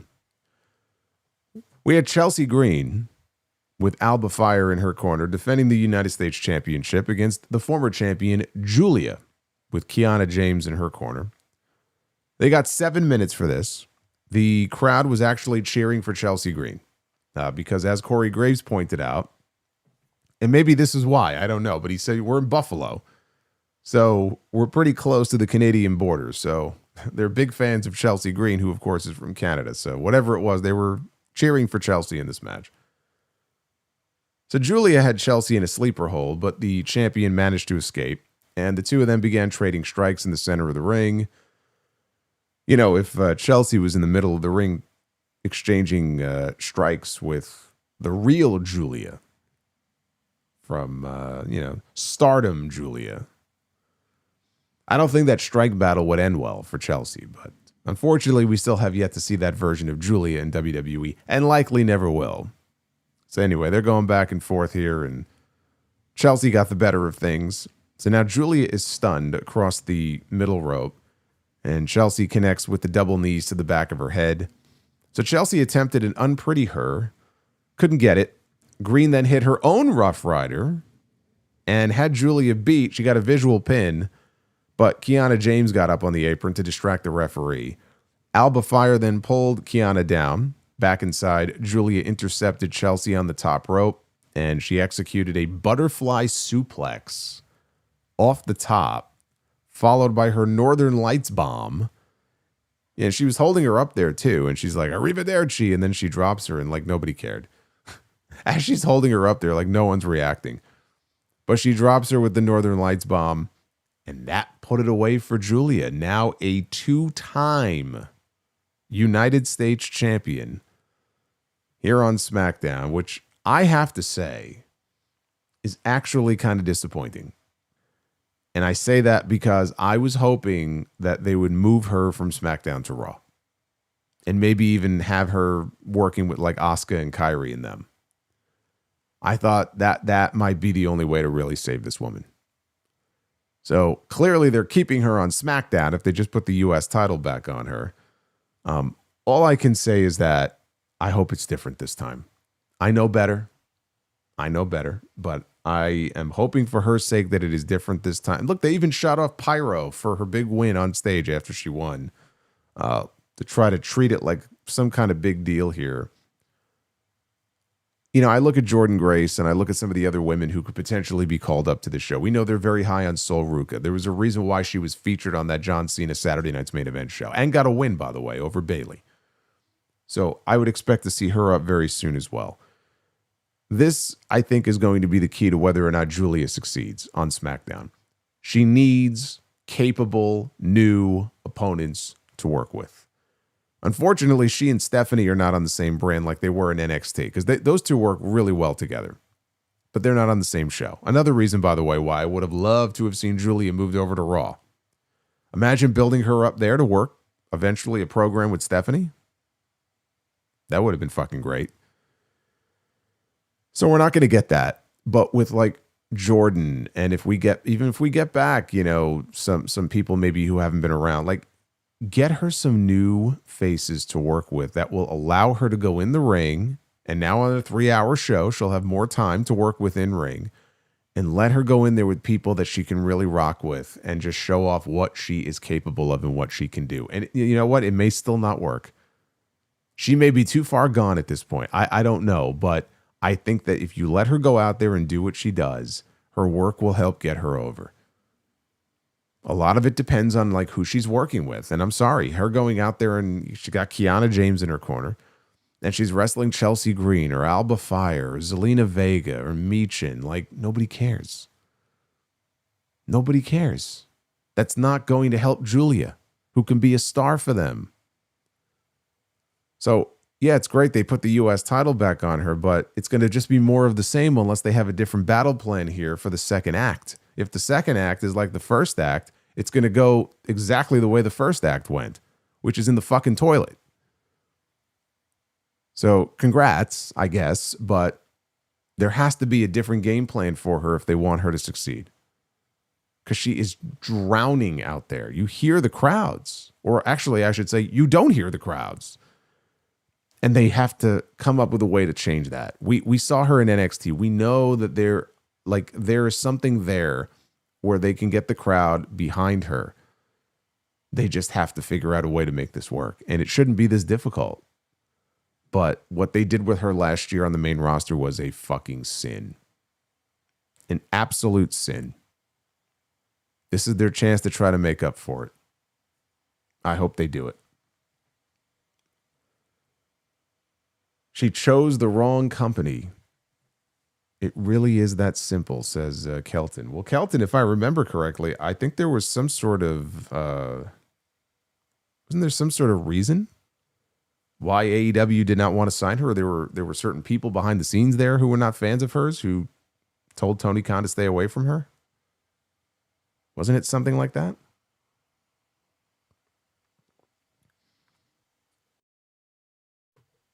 May not have had much of a choice. They closed the show with the ambulance match. This was the 7th ambulance match in WWE history. And this one was between Damian Priest and Aleister Black. Didn't Roman Reigns and Braun Strowman once have an ambulance match? I think so. Yeah, I think they did actually, because if I remember the finish, I think this was this was during the phase where Strowman was running into things. And I think he charged Roman, who was standing by the back doors of the ambulance, and Roman like opened the doors, and Braun, I think, just went like flying into the ambulance, and that's how he won. I do remember that. I still feel like the probably the best or the most memorable ambulance match was the first one they did, which was Shane McMahon and Kane back in 2003. I think they did that one at Survivor Series. It's probably still the best one. But honestly, if you were to ask me what the other 5 or 6 ambulance matches were, I don't think I could tell you what they were. I think I only remember those 2. Well, I guess they mentioned it tonight. They had John Cena and Ryback. Actually, John Cena and Ryback in a 3 Stages of Hell match. I think the final step was the ambulance match. There you go. So they went to a break. This is kind of the story of all matches on this show. They went to a break very early here in this match. And the two of them, at the very beginning of this, they initially fought down the aisle and over towards the ambulance. And Priest even dragged the stretcher out from the back of the ambulance. During the first break, there was a Meteora off the ring steps through a table that was a Slim Jim table that was propped up against the barricade. And Priest went through the table. So a little bit later on, they're outside the ring, but now they're on the other side. They're over in front of the announce desk. And Aleister Black is over there, and here comes Damian Priest. And he charges over, and he hits this big pounce. And he pounces Aleister Black onto the top of the announce desk. So Priest then grabs a chair, because things aren't really going well for him. So he grabs a steel chair, and he buries it in the ribs of Damian Priest, and then he smashes him across the back with it. He tried for another shot. Priest, though, grabbed him by the throat, and he chokeslammed him onto the ring apron. So now he's all laid out there. So back inside, Priest got him on the ropes, and he actually launched him off the ropes. He did a top rope Hurricane Rana. Damian Priest did a top rope Rana that sent Black all the way down to the mat. And he no-sold it because he got right back up immediately, and then he connected with Black Mass. And then both men fell down, and we had a double down here into another commercial. During the break, Zelina Vega grabs the stretcher, and she wheels it all the way down to ringside. And Black loads Priest on top of the gurney. Priest is trying to fight off of it. Black, though, he hurries up to the apron, and he just jumps off the apron with a Meteora onto the top of the stretcher, trying to lay this guy out so he won't move. So he spent the remainder of the commercial break. You didn't miss much if you weren't watching on a VPN here, because the remainder of the commercial break was just him trying to wheel the dead weight of Damian Priest. He was dead weighting him, and he's trying to wheel the dead weight down the aisleway towards the ambulance. But as soon as the commercial break came to an end, wouldn't you know, Damian Priest came back to life magically, fought his way off the stretcher and back to his feet. So Aleister used the backboard as a weapon, and he ordered Zelina to open the doors to the ambulance. And it was like this big dramatic thing where Zelina's not looking at the doors. She's looking back at him, and she's ready to, and so you know someone's on the inside.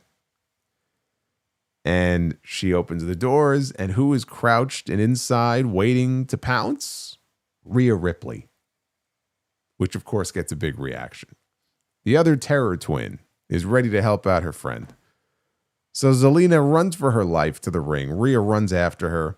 She ends up dropping her with a riptide right in the center of the ring. We didn't see Zelina again after that. We didn't see Rhea again after that. That was it. Rhea Ripley just came out to even the score. Black, though, manages to put Priest in the back of the ambulance, and he slams one of the doors shut. Priest, though, stops the other door from closing with his foot. And he slams a crutch across Black's back, and then he drove the end of it down into his chest. Black got him in the back of the ambulance, though, and kicked him away. And when he walked back, Priest was in the ambulance. Here comes Black. He's going to try again to close the doors. But when he comes back, Priest has a fire extinguisher, and he sprays him in the face with it. And then Damian Priest throws a fireball into Aleister Black's face, only it didn't light up the first time. It took an extra second or two. On the second try, he got it to light up. So tit for tat, right? This is what, Aleister did to him in the Falls Count Anywhere match they had a few months ago, where he threw a fireball in the guy's face. Well, he got a fireball back in the face. So, and by the way, that match was in October. So just to show you how long this has been dragging out for, I believe they've been feuding since August or September. And that match was in October. It's now January. So this has been going on for a while now. So some fans at this point started a run him over chant. Boy, these Buffalo fans, man. They started a run him over chant, which he did not do. Instead, Damian Priest, he disappears to the back briefly. And he drags out two tables. It looks like one giant table because it's draped. There's like a black tarp that's like draped over it, like a tablecloth. And so he drags these two tables out, onto the stage. I guess they have the tarp over it to disguise the fact that there's two of them under there. And even draped in the tarp, you could see they were two Slim Jim. It's so fucking tacky. Does every table need to be a Slim Jim table? Like if God forbid they forget to put the Slim Jim logo on one table, it's like the end of the sponsorship. Is that it? And like WWE forfeits all of the money? Is that how this works? Anyway, so there was all kinds of shit on top of these tables, by the way. I saw there was like a laptop, and I don't know what the fuck that other thing was that was on top. Someone in the chat earlier said that it looked like a giant slinky. That's kind of what it looked like to me, honestly, or like some sort of like, I don't know, some like really big wide pipe. I don't know what this thing was that was sitting on top of this table, and they just left it on there. So I don't know what that was. Anyway, he set Aleister up for a power bomb. He's going to power bomb him through the tables. Black, though, avoided it. So they fought over by the side of the ambulance and then over towards the crowd, and they're fighting over by this equipment case. Priest gets him up in position for a razor's edge, and he's going to give him a razor's edge onto the equipment case. And instead, he kicks the equipment case away, and he turns to face the windshield, and he delivers a razor's edge, and he drops Aleister onto the windshield. Or really, it was more like into the windshield, and then he kind of bounced off of it, but he damaged the windshield. I mean, he fucked it all up, of course. So at that point, they end up on top of the ambulance. So now they're on the roof of this thing. And those tables, right, with the tarp and the slinky on it, are still down below. So now you kind of get a sense in your mind about where things are going here. And he ends up choke slamming Aleister Black off the top of the ambulance. And honestly, more than a choke slam, it was really more like a choke shove. But he shoves him off the top. And he goes crashing down through both tables. So Priest then climbs down, and he goes to open the doors. This is it. He's going to put this guy in the ambulance, and he's going to finish him off once and for all. And by the way, on commentary, Corey Graves, they showed a replay of the choke shove off the top of the ambulance. He goes, "This is something that's going to be replayed for days, weeks, months, maybe even years to come." It won't be. Maybe for a week or two. I promise you. It will not be replayed more than maybe once in a video recap package 5 years from now. Look, I wouldn't want to take that spot, but he made it sound like it was this big, spectacular thing. It really wasn't. But anyway, but the funniest thing, he goes to open the doors and they don't open. Now, they had the doors open multiple times before, but now he tries to open the back doors and they're locked. He's like, and they're not opening. So now he's got to improvise. And they're running out of time. They got like 2 minutes left. So he walks around to the side of the ambulance, and there's like a side door. And he opens it up. And he goes back to Aleister Black, and he's dragging him. He's going to drag him over to the side of the ambulance and I guess put him through the side door, I guess. And so at this point, I guess somebody must have given him some sort of sign and said, try again. So he goes back to the back doors, and now they magically open. So I don't know what the fuck happened there. They were locked, and now suddenly they weren't. But now they're open. So he opens the doors, and he puts Aleister in the back of the ambulance, and he shuts one door. He shuts the other door. And finally, this match and this feud is over. And Damian Priest has won the feud. I feel like Damian Priest wins all of his feuds. Aleister Black wins nothing. So that's kind of fucked up. But Damian Priest picks up the win here. It was something for the two of them to do as far as like working together. And it got them television time doing something over the past few months. I cannot sit here and say that this feud and working together benefited either one of them beyond that. It gave him something to do. I don't think either man, even though Priest won the feud, I don't think either man is actually stronger for it coming out of it. I mean, Aleister certainly didn't really gain a whole hell of a lot. So I look back on this and I'm just like, I just see this feud as a fail, honestly. Two talented guys that just, I don't know, what we got out of it just wasn't terribly interesting. It just wasn't terribly exciting. The fans, even for the match here, the fans really didn't show too much life for it until Rhea Ripley popped out of the back of the ambulance. And then, we got some big spots there at the end, and then they came alive for it. There was some light chance of, this is awesome. It wasn't awesome, but I think for what it was, as far as like a brawl type of match, it was fine. It was a solid match here. But the actual feud from start to finish, I just think was a real drag. And I can only hope that whatever they have in mind for both these guys coming out of it is more interesting than the last few months have been. I don't know if Priest is going to continue to just appear sporadically, or if they're going to, I don't know if they're going to have him on the show on a more regular basis, if he's, not as banged up anymore. I'm more interested to see, like, where do we go from here with Aleister Black?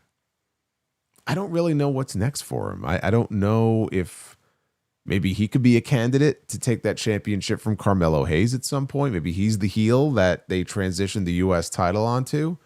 But he just came out of this feud a loser. So, I mean, whatever he's going to be doing next, he needs to really, kind of turn his fortunes around and come out of it on the winning end. I just don't know who that would be with. But they are calling up new people from NXT. So, I mean, Trick Williams is a heel. So I don't think the two of them are going to be working together right now. But, I mean, there's people for him to work with. I'm not terribly enthusiastic about what the future holds for him, if I'm being perfectly honest. On the whole, this show was not bad. It was good. It was better than I was expecting it to be. We got a solid main event here to end this feud. The big payoff gimmick match here between these two. We got a really good U.S. title match. Giulia is the United States Women's Champion. But the jury is out on whether or not that's going to be any different this time around. Most importantly, though, we finally are getting some new blood on this show. Matt Cardona, it's good to see him get another shot on the main roster. Trick Williams, Jordan Grace, it's a good start. It cannot be the end. It's a good start. But there is a lot more work to be done. I don't think 3 hours every week is sustainable for this show. It's going to be this way for at least the next 6 months. It could very well end up being a more permanent move. I personally just don't think 3 hours every week is it's sustainable. I think you could absolutely have weeks where it's a good show. And you will have a lot of weeks where it's like, man, I cannot wait for this fucking show to be over. This would have been a great 2-hour show. Right? How many times did we watch SmackDown last year and feel that way, right? You had certain weeks where it's like, man, this would have been an amazing 2-hour show. But you had the extra hour. So you're gonna have that struggle. It is what it is. I just hope they can just put the pieces together here and turn SmackDown around, because SmackDown, for the most part, in 2025 was a terrible fucking show. And especially now we're heading into WrestleMania season, like things tend to get more exciting. It's almost like a cheat code is activated, or we're going into Rumble and WrestleMania season, but you could still have bad shows heading into WrestleMania season. So I just hope that they can turn things around. I don't care who it is. I don't care if it's Road Dogg or who the hell's writing the show. Just give me a good show. Just give me a good show that just doesn't feel like it's dragging ass, for the last 45 minutes or 60 minutes. Next Friday, we're getting the 3 Stages of Hell from Berlin. I'll be live. I will let you guys know. Follow me on X, because that's where I'm most active during the week.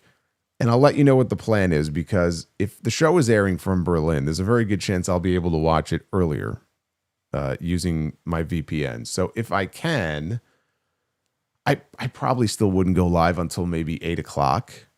But if I do go live earlier than 11, I'll let you guys know. I don't know if we got any German folks in the chat right now, but what time would SmackDown be airing? I assume it would be on Netflix in Germany. Is SmackDown on Netflix in Germany? I assume it is.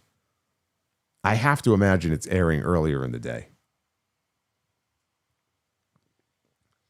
If it is, I'm definitely going to try to watch it earlier, so I'll keep you guys posted on what I decide to do. Here's the Twitter poll. Speaking of X, what did you think of the first SmackDown of 2026? Pretty good score. 74.5% thumbs up, 15.4% thumbs in the middle, 10% thumbs down. There you go. First 3-hour show, not a bad score. Can they keep it up? That is the question. That is the $1 million question. I'm going to say no. But I would love to be wrong. Mr. Ozone says, LOL. Oh yeah, SmackDown is going to air early. Drew ain't winning shit.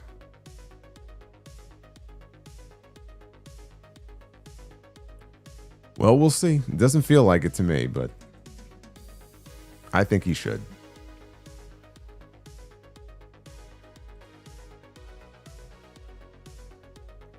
Hey, Duffs, thank you, man. Activating Super Cena. Joseph Stewart, hey, happy Friday to you as well, my friend. It's good to hear from Joseph. We're at 454 on the likes, so we're going to do Be the Booker. We're one off on the bonus goal, though, so we'll see if we get that bonus round.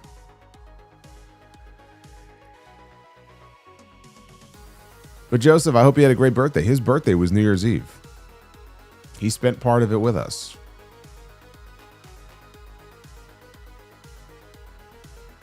So he's dropping a lot of Hoffa knowledge here. I actually did not know either one of those things that you just mentioned. Do I think Jericho will be on Raw Monday? I do. I'm thinking he will be.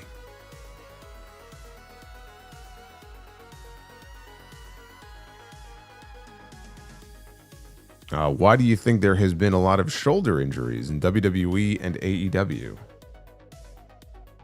It's a really good question, and I myself actually do not know exactly why there's been this cluster of shoulder issues over the last 6 months or so. You know, now it's sort of migrated over to AEW as well. I feel like we go through these periods where it's like you hear about a lot of ACLs, you hear about a lot of neck injuries, and now it's the shoulder, and I don't know why. I don't know what to attribute that to.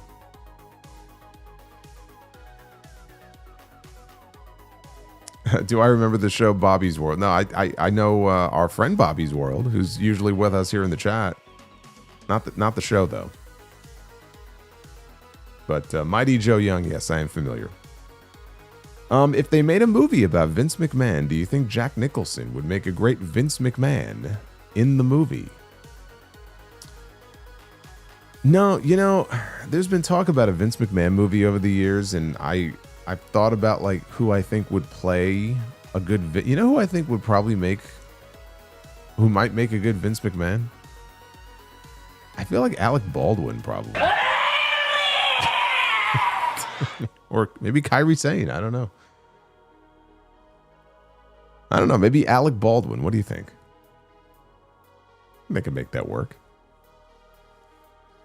We did hit the bonus goal, by the way. Very cool. What are your thoughts on the MTV news? It's not really a big deal. I mean, apparently it only applies internationally, but I guess some of the MTV music-only channels are done. They've shut them down, but I think that's just outside the U.S.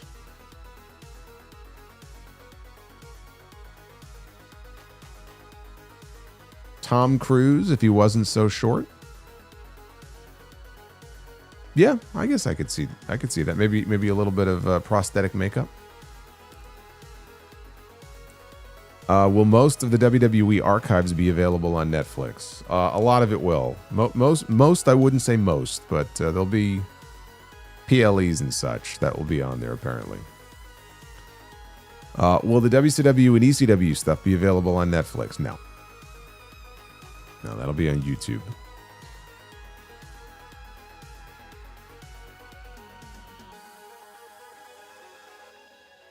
I did not know that about George Miller. How different would WrestleMania 9 be if Hogan did not win the title and Brett won instead? WrestleMania 9 would have been great if Brett would have kept the title for a little while longer. But then we wouldn't have gotten the great King of the Ring tournament with him in '93. So I don't really want to change history too much, you know? I watch Back to the Future. I know what happens when you try to go back and change the past. Things don't work out too well. How different would WrestleMania 21 and WWE be if it was Cena against Triple H and Batista against JBL? At WrestleMania 21? I mean, if I'm assuming Cena and Batista still win belts on that show, it would not have changed WWE history in any meaningful way, but that Batista JBL match on that show I don't think would have been any good. Did I know there were plans to do a WCW animated series in 1999? I did not know that. Z-Ray says, I didn't even know MTV was still alive.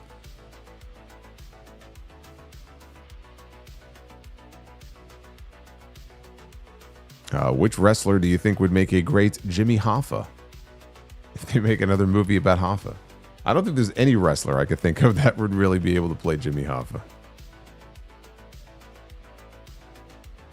Was I a fan of De Niro's performance as Al Capone in The Untouchables? Yeah, he did a good job. Which wrestlers would you write a comic book on as a superhero? You got to do Mantar. If you don't do Mantar, then I don't know what the hell you're doing. You got to have a Mantar comic. I'm sorry. I don't even care who the other four are. Just Mantar, Mantar, Mantar, Mantar, and then Mantar. That's what I want to see. Do I remember the backlash that Michael Keaton got when he was first cast as Batman? I remember hearing about it. I remember hearing something similar when Heath Ledger was cast as the Joker in The Dark Knight. And boy, he shut those people up. Favorite Batman story from the comic? I don't know about the comics, but I think The Killing Joke is probably top of my list. Did you know last week was the anniversary of Sting beating Hogan at Starrcade? Unfortunately, yes. Do you think Liv Morgan will win the Royal Rumble this year? I will tell you to stay tuned for the podcast on Sunday. That will be one of the predictions. We'll talk about the Rumble and Money in the Bank and all that stuff.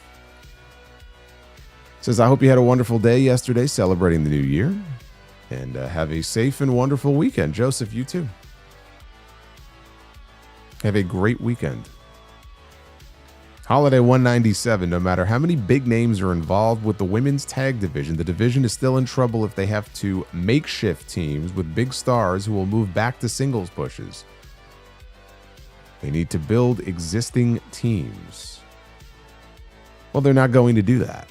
They had a pretty good existing team in Casey Catanzaro and Caden Carter, and they didn't do anything with them.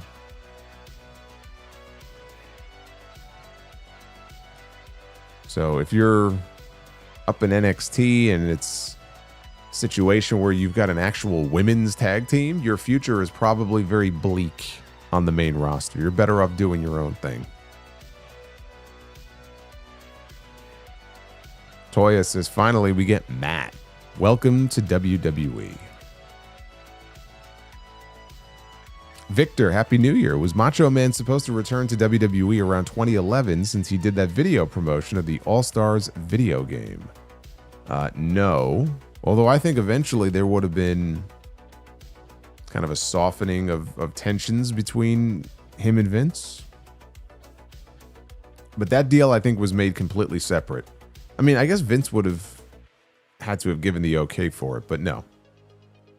There was no plan for him to come back. He would have eventually come back. They all come back. Brett came back. Bruno came back. Warrior came back. I think that was the beginning of the thawing of the ice. Duff's Vids says, this morning I coughed up a pawn, a bishop, and a rook. I must have a chest infection. It was a rough night. That was pretty funny, actually, when I first heard that joke a couple months ago. It might have even been from you. It just doesn't hit the same the second time. Holiday 197. Drew is such a great heel. He's making this feud with Cody interesting. I think Drew's losing, though, unfortunately, which will damage his stock. I think he's losing, too. He also says a somewhat salvageable thing they could do is have Kiana turn on Giulia and feud over the women's U.S. title for a month. Then Giulia needs to move on. So the idea is to have two people who aren't over feud with each other. Do you see the flaw in that plan? GMB says, keep Oba, Trick, Javon, Mello away from the Priest vortex. Triple H refusing to let him lose a feud is the weirdest shit ever. All of the feuds just drag. Yeah, it's like he wins all of his, he wins them all. But nothing really ever, like, comes out of it. It is weird. Uh-oh.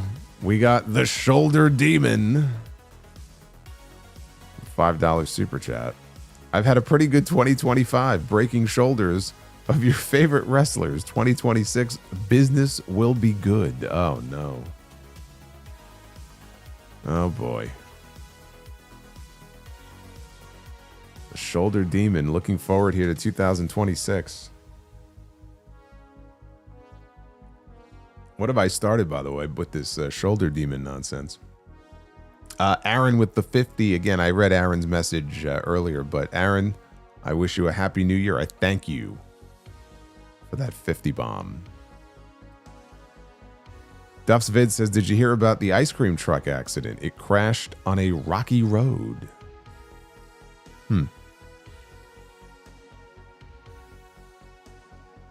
JDFVA, thank you, brother. The Mount Vernon Kid says, I don't know about you, but what was the point of the fire spot with Damian and Aleister, and it didn't lead to the finish of the match? I wasn't feeling that. Well, I'll bet he was feeling it. It's like a fireball to the face. Yeah, it is kind of weird. I mean, they did the fireball spot a few months ago, and Priest was just... It was after the match, I think. No, it was at the end of the match. But Priest was like on the ground writhing around in pain, and... Yeah, really, I guess it really didn't factor directly into the finish of the match.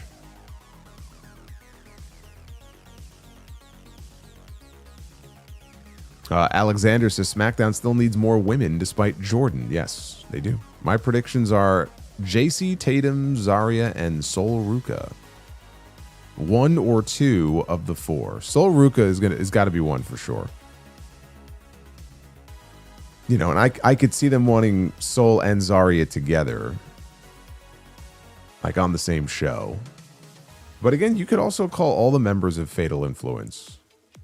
You know, Fatal Influence, I could see them for sure. Doesn't all have to be right now. You know, I think you stagger them.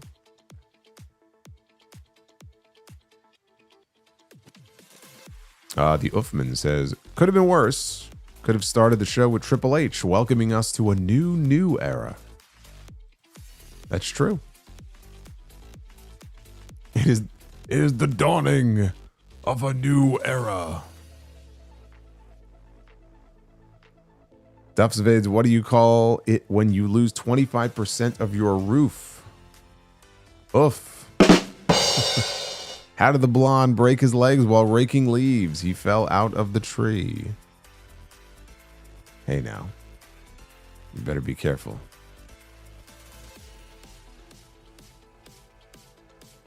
The Mount Vernon Kid says, I can't be the only one who thought Kit Wilson's theme was a new female talent. Dude, I thought exactly the same thing.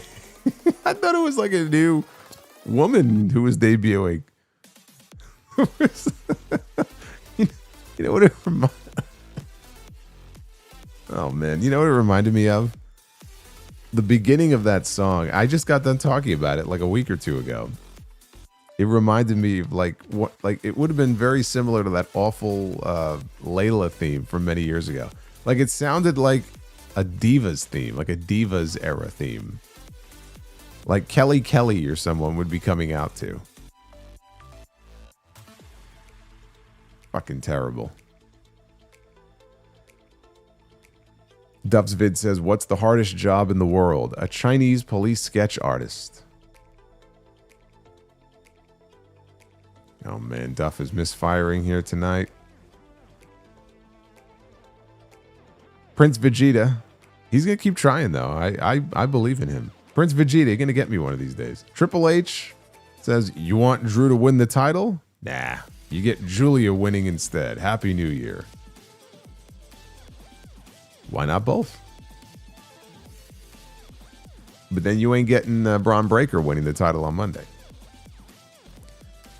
Chris says, also, I got to say my jaw dropped hearing a full sentence from Tama Tonga. It's nice, isn't it, when he talks like a normal person and doesn't just grunt, and he didn't have the silly clown makeup on. Had his leather jacket on. Broly says, run Giulia versus Jordan. Best of 7. Let's do it. But you got to let Giulia be Giulia, though. Let her go out there and do what she does best. I think Jordan is a very good person for her to work with who would bring out the best in her.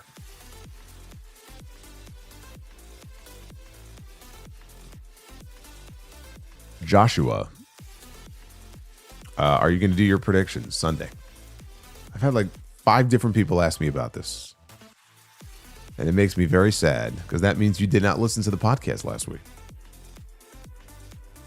Made it very clear at the end. We had the year in review show and the awards. And then the second week was my top 15 countdown for 2025. And then we opened the new year with predictions for 2026. Boom, boom, boom. You don't give it all away at once. I've been doing this for a minute. I know what I'm doing. You got to separate it out. I've been working hard on these predictions, though. I think you'll like them. Alexander says Cardona should beat Melo and have the U.S. belt on lockdown to give the NXT talent they feel are ready exposure. I disagree. No. I would not have Cardona beating Melo. I think that's a bad idea. Abyssal Zones, kind of disappointed with Matt Cardona's new music. You know, I wasn't even paying too much attention to the music. I was just like, oh, wow, the name changed. Like, holy shit, they're actually letting him go by his real name. I wasn't even paying attention to the music.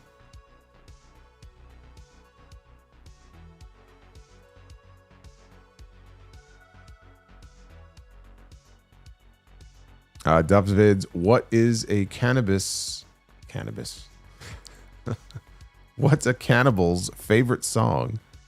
Head, shoulders, knees, and toes. Knees and toes. I don't know that song.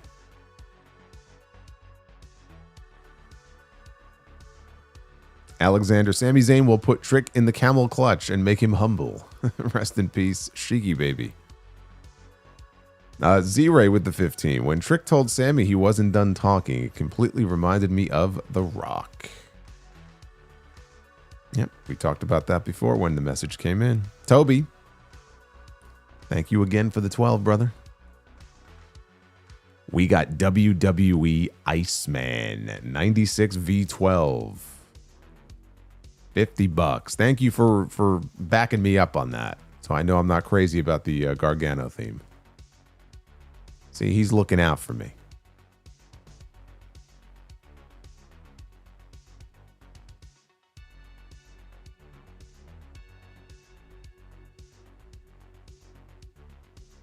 Cardona is the correct... Cardona is only the correct move if he goes heel in the process. Then maybe there could be something there that could lead somewhere, but otherwise, no, it is not the right idea. Duff's Vid says, why is Santa so jolly? He knows where all the naughty girls live. So Santa is a perv. Prince Vegeta, I will win championship gold this year. Double J Sammy's. Double J Sami Zayn. Yeah, how'd that work out for Jeff Jarrett? I thought 2025 was going to be the year that he won the AEW World title. What happened? What happened, Double J? Andre Jefferson, do you think they should move Gunther to SmackDown?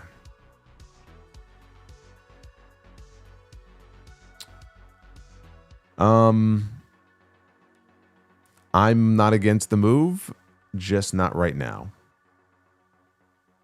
There's actually a very particular reason why I'm not against the move, but I don't want to give too much away.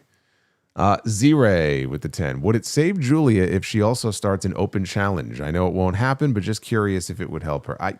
You don't do 2 open challenges at the same time. I think to do open challenges at the same time for both U.S. titles would be overkill.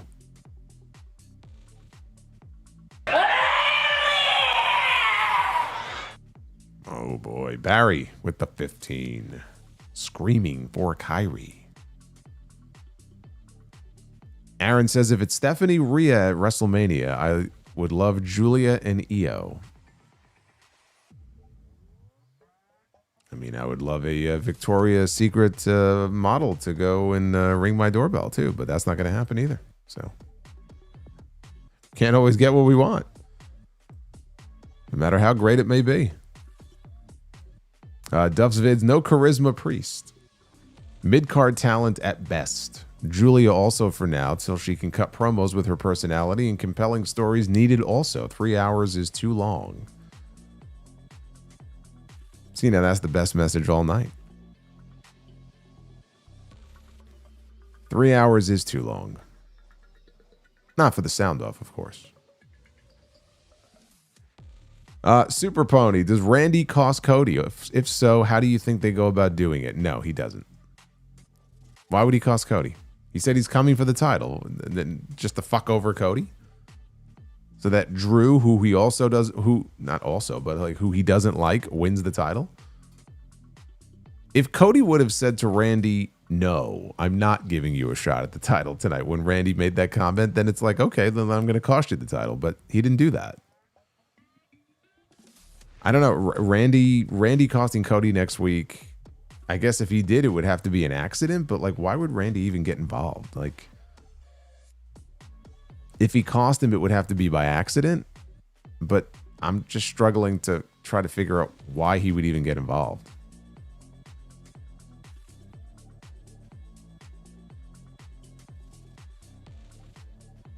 I mean, accidentally, I suppose it's possible, but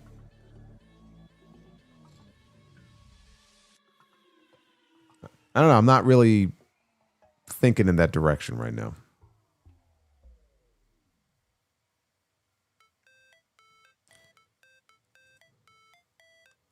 Z-Ray says, hey, I was watching a video earlier today about the hardcore title, and it got me thinking, if AEW started a 24/7... Oh, my God. I thought you were talking about introducing another title to AEW. If they started a 24/7 hardcore challenge, would it actually be good? Dude, we have hardcore challenges on that show every single week. So if they wanted to introduce a 24/7 concept, it would potentially make it a little more fun. I should never, ever say the word fun and have that pop up. But, okay.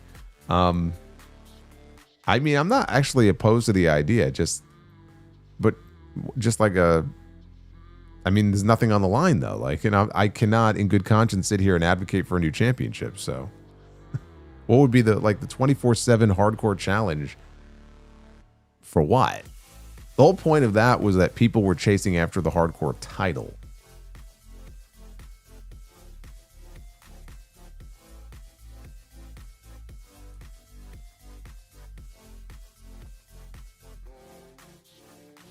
I mean, they could take Ricochet's national title and add a 24/7 rule. Doesn't even have to be hardcore. Like me in this clip. Could take an ass kicking. Look at this guy. Aaron says, I can see it now. Drew claymores Cody and accidentally kicks him out of the open cage door and inadvertently costs himself the title. Well, I mean, if that happens, then Drew should just, I mean, you know, his career is basically over at that point. Like, I can't think of a more geeked out finish that would make Drew look like a total fucking loser than him costing himself the championship.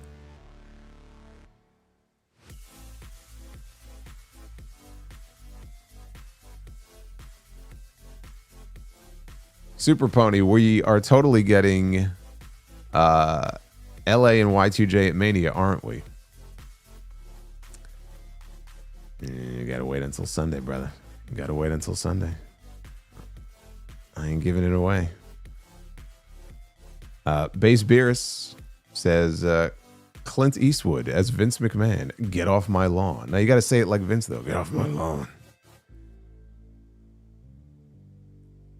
I work for WWE. Get off my lawn. Cameo Johnson with a $9.99. Happy New Year, Solo. Wish you many more blessings, success, and great health. I will be at Elimination Chamber in my birthday month. Do you think Jericho will be there? Are you ready for WWE Unreal Season 2? I forgot about that. I forgot all about that. So the new season drops, what is it, January 20th or 21st, right? It's one of those 2 days. Yeah, I'll check it out. Give me some more content for the show, too. Do I think Jericho will be at Elimination Chamber? He's got a Fozzy tour coming up. Hold on a second. Let me check and see. When is the Fozzy tour?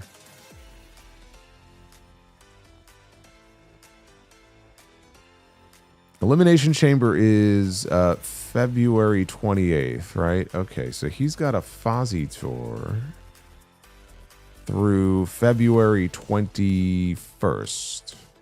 February 6th to the 21st. So, yeah, I think he'll be there. Assuming he's back no later than the Rumble, yeah, I think there's a very good chance he'll be there.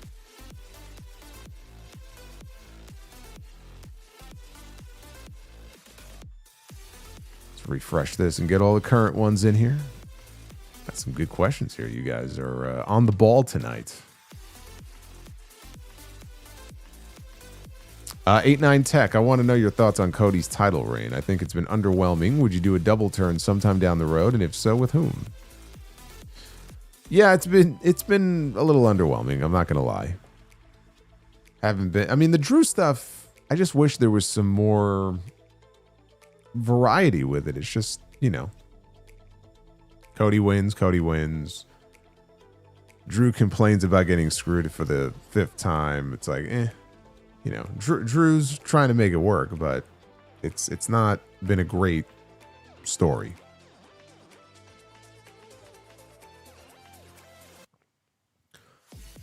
I'm not opposed to doing a double turn. Who would be with though? I don't know. Offhand, I don't know. But like Cody going heel sometime this year, I think is definitely a possibility. I mean, I'm more open to it now than I would have been a year ago. When people were like, "Oh, Cody's got to turn heel. He's got to turn heel now." I'm like, that would be an insane idea. And I still think in many ways it would be crazy because he still is that top babyface for them. But I'm more open to it now than I would have been then.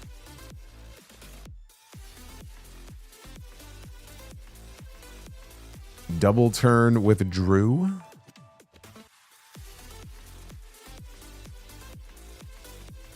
Yeah, I mean, Drew would be a good candidate for that, but now's not the right time for it, though. The timing just doesn't work.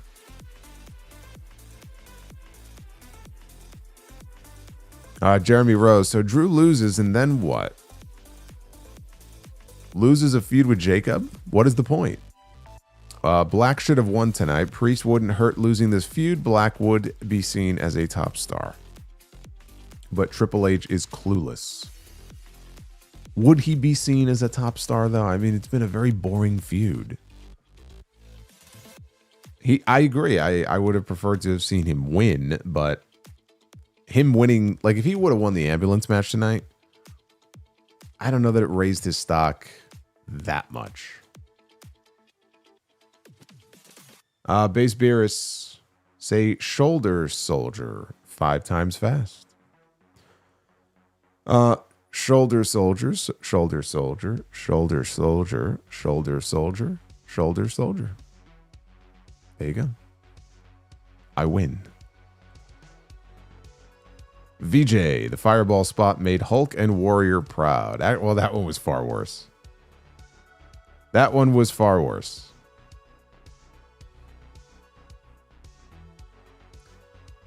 We're down to the nitty gritty here. $4.99. What are your thoughts on Vince reportedly leading creative heading into WrestleMania 39? And could there be legal repercussions? Of the creative portion, no. The rest of this, I have a whole plan to cover this on Sunday. I will talk about it on the podcast on Sunday. Give you more than I can, give you in 10 seconds here. One thing I will say is, anybody expecting any real legal repercussions out of this? The answer is no. That lawsuit is a civil suit, by the way. So it's like the Janelle Grant suit. Like, no one's going to jail. At worst, we're talking about like monetary damages. Beyond that, I would not be expecting anything else. Jeremy Rose, glad Trick is up. Hope he gets pushed strong, but I have my doubts. Furthermore, I don't have my doubts about him. I think he's going to be fine. I think he's exactly the kind of person that they are going to push to the moon. Furthermore, him against Phoenix sucks because I think Phoenix is... of course Phoenix is losing. Do you think Ray Phoenix is going to beat Trick Williams next week? The whole point is that if anybody beats him, it would be Sammy, because Sammy's trying to humble him. And even then, I'm not sure Sammy's going to beat him. Like, that's the whole story. So, like, the first week, his first match, he goes in there and loses to somebody who hasn't even been on television in months. Like, a couple months. Like, that doesn't make any sense. Trick's a star. I mean, his work has improved in ring, but he could talk. He's got charisma for fucking days. Like, he is the perfect person for WWE. People talk about, like, who would fit in WWE, who would fit in AEW, right? I don't want to sit here and say that he would fail in AEW. He does not strike me as an AEW guy. He is not the kind of guy I think that Tony Khan would, like, push to the moon. He is exactly the guy that WWE would push to the moon. Like, he is where he needs to be.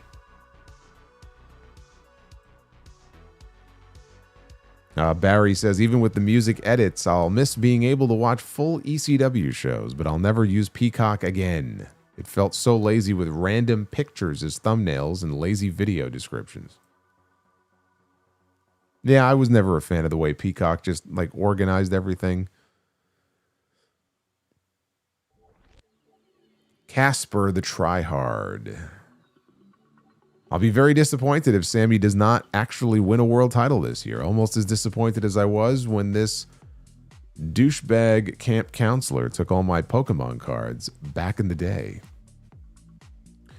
Well, you should just remember that, that camp counselor was probably just doing what he was told to do. I'm sure he did a very good job. And he did the best he could.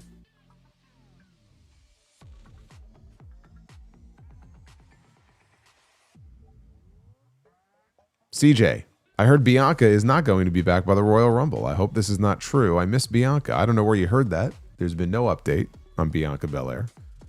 I think we are all hoping that she is back in time. Super Pony, my New Year's resolution was to quit smoking cigarettes. I already failed. I implore people to not start because once you do, it is nearly impossible to stop.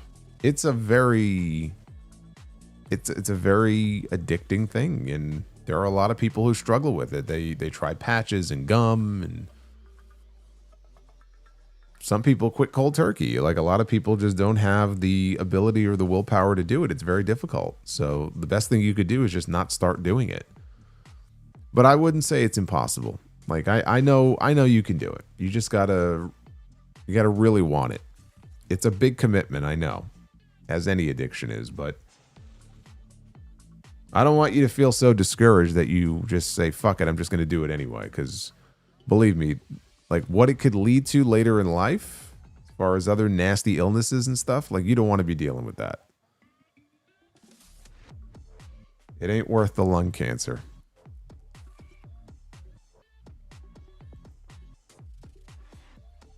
Alex says, Brother Solo, I know you're going to focus more on this Rock and WrestleMania 43 stuff, but do you think Cody mentioning the final boss tonight was a coincidence or setting up for something more? Actually, right now, there isn't a whole lot to talk about when it comes to Rock and WrestleMania. It's just a rumor that's out there. That's it. I think everybody pretty much figures that with Saudi Mania coming up next year, they're going to want Rock on that show. We've already heard that they're in discussions with Rock about potentially wrestling on that show. You know, whether or not he decides to do it is up to The Rock. And we know that The Rock is going to make up his mind later in the process. So there really isn't much to talk about when it comes to that, in all honesty. If they do it, you got two options. You do Rock and Cody, or you do Rock and Roman. Because with Cody, there's unfinished business there. You know, Rock still has a win over Cody. Cody really should get that win back. He got pinned in the WrestleMania main event by The Rock. And he never got his real revenge on The Rock for that. But I think if Rock does another match, it's going to be his last. So if they want to do Rock and Roman, then that's it. I think he's got one match left in him. If that's even a singles match. And what are we talking about here? We're talking about not even this year. We're talking about next year. He'll be another year older.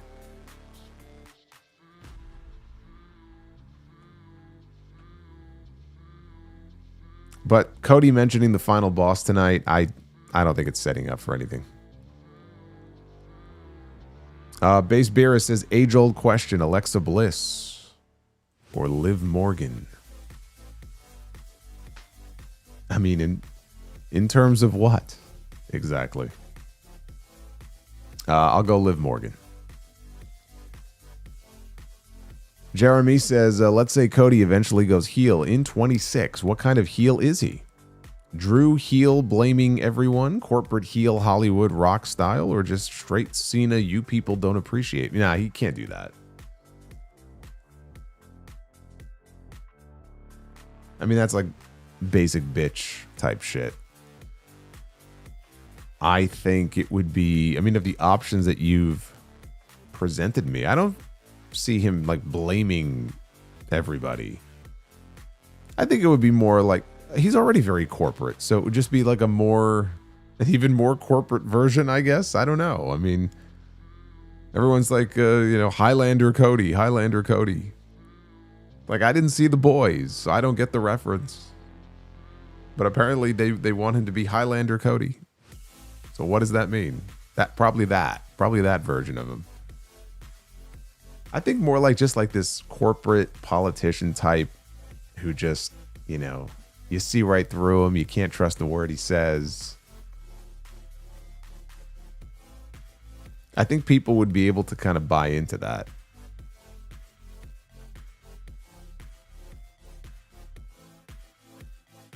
We need a shoulder demon super chat. Do we though?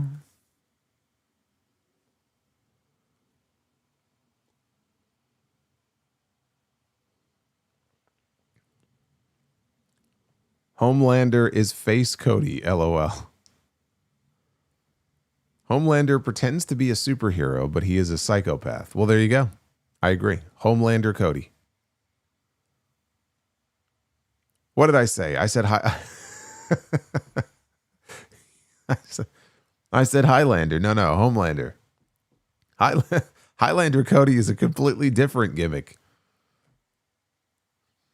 Homelander, thank you. Homelander Cody. Highlander Cody is immortal and can't be killed unless you cut his head off.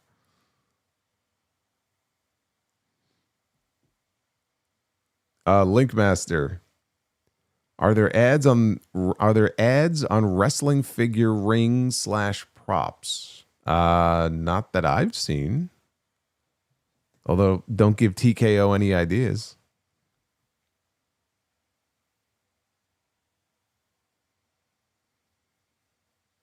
Aaron says, do you think Sky Blue has potential as a top single star?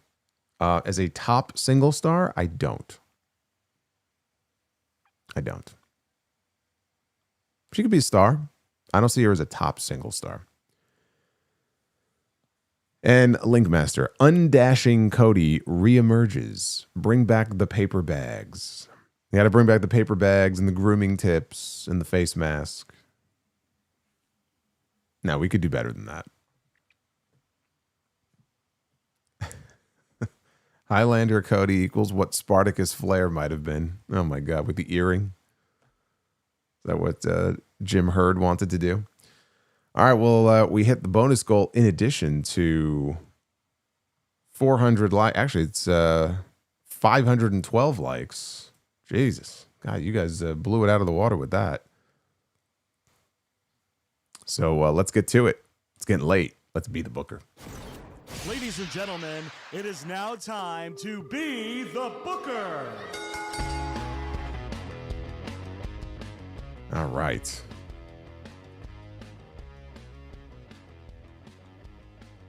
Sky Blue is a great worker, though. Okay. There's a lot of great workers in wrestling. They're not all top stars. There's a lot of people on that AEW roster who are far more advanced and better in-ring workers than Sky Blue.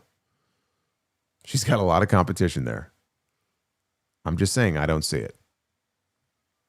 Doesn't mean she's not talented. Doesn't mean she can't win a championship. Maybe she could be TBS champion one day. I think that's the ceiling, at least as I see it right now. Were the Street Profits on the show tonight? I did not get to see the show. They were not, no. They have not been on the show in a while. I don't know what's going on with them. Johnny Gargano was there with Candice LeRae, but there was no Tommaso Ciampa either.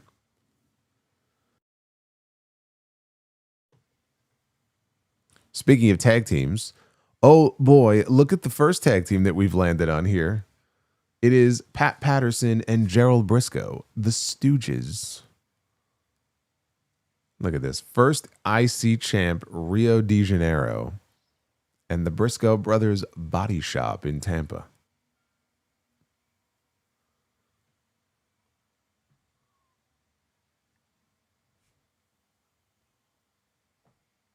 Kevin Owens and Sami Zayn against Pat Patterson and Gerald Briscoe. Don't laugh at me. I think there's a way to make this work. By the way, that's a lot of Canadians in this match. You'd have Owens, Zayn, and Patterson. 75% of the match coming out of Canada. I think they could find a way to make that actually very entertaining. Yes, can I get your coffee, Mr. McMahon? I have to get your coffee, Mr. McMahon.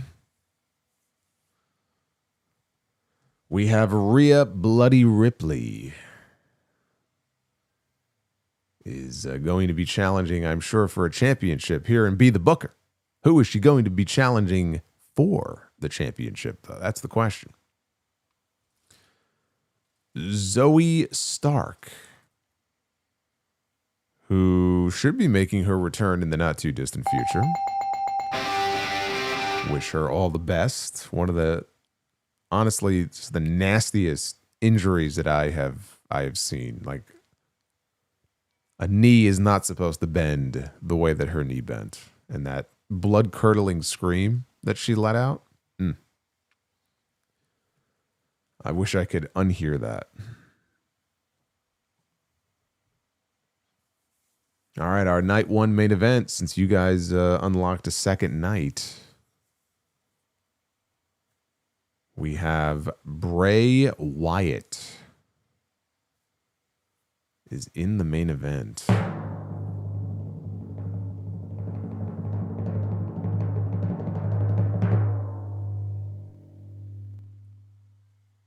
Against Sami Zayn.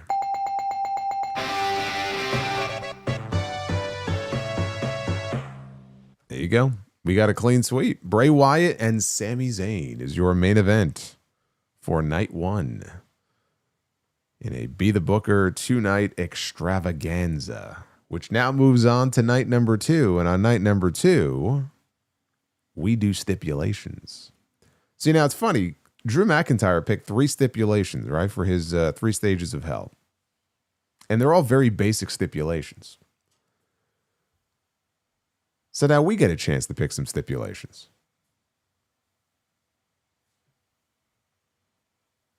We have a casket match.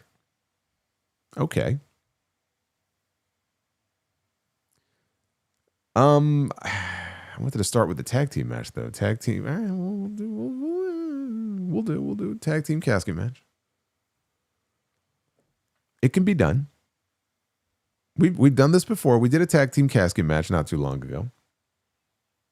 You could just do, all you need is one. You just got one casket at ringside. First person to put the opponent in the casket, that team wins. Very simple.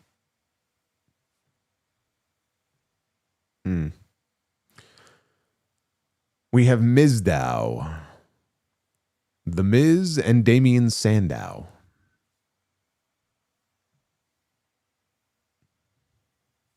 And they will be taking on the American Wolves, Eddie Edwards and Davey Richards.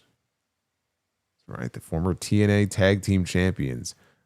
Mizdow and American Wolves in a casket match.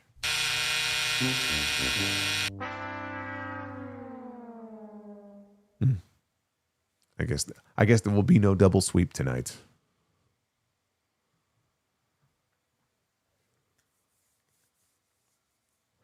Says no, buzz the Miz now. It's been buzzed. Okay, don't worry about it. It's been buzzed. Oh, you're giving it to me. You're putting the power in my hands now. Solomonster's choice. I get to pick the stipulation, right? Giving it to me. You're giving it to me, really? All right, so the stipulation that I'm going to pick, we're going to have a Hollywood ending match. We're going to have a Hollywood ending match, which is basically, you know, anything goes, right? You're going to have a couple of buckets in each corner with glass. Fists are all taped up. You fucking dip your fists in the glass. I mean, you got everything. Dip your fists in the glass. We're going Hollywood ending style, baby. And it's a women's match. And Toni Storm and Mariah May are in here. Can you imagine if we land on both of them?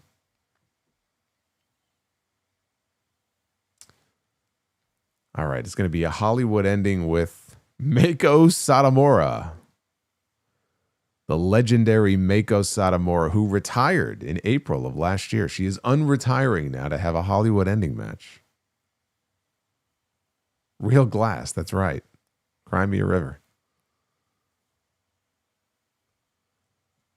Meiko Satomura and Wendy Richter in a Hollywood ending match. I like that match. I like that match. Remember when Toni Storm used to be calling out Wendy Richter at some of the post-show scrums?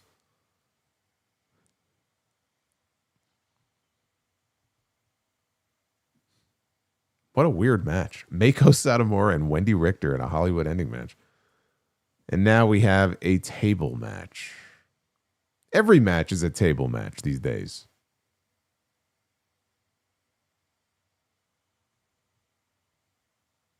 Well, we're getting another one.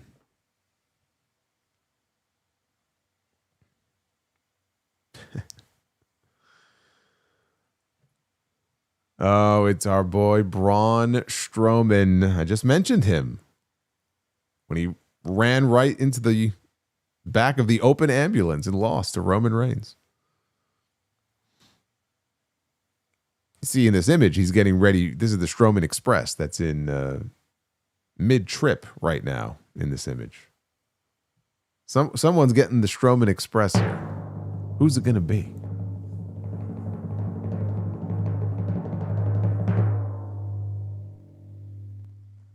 Oh my God.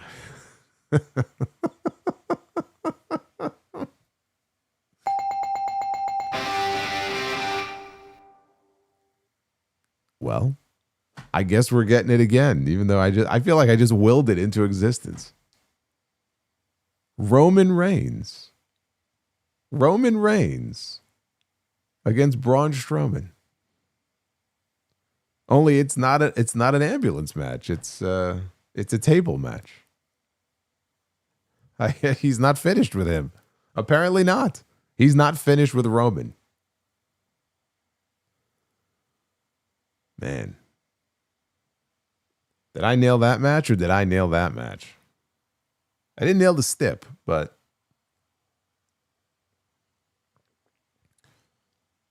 holy shit. You know what, though? Honestly, Roman Reigns gave Braun Strowman the first truly great matches of his career. Like, those two actually had chemistry together. I for the most part, I enjoyed their matches.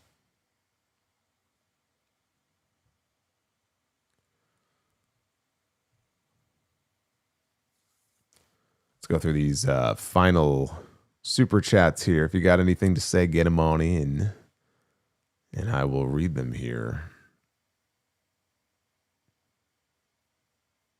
Super Pony with a $4.99. Hey, MGM Ballin. Happy New Year to you. Do I think MJF will call Bandito Banditti? No, I don't. No, he's only Swerve. He's only going to call Swerve Diddy.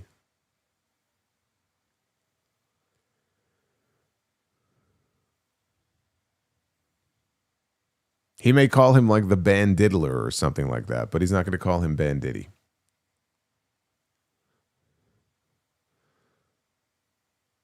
Super Pony says, buy, sell, rent on these movie trilogies: Indiana Jones, Back to the Future, and Nolan's Batman trilogy. Back to the Future and the Batman trilogy. Only because I did not love the first and third ones as much as I loved The Dark Knight. It's a great trilogy, though. But I got to go Back to the Future, and then I'm going to rent on Batman. I'm going to sell on Indiana Jones.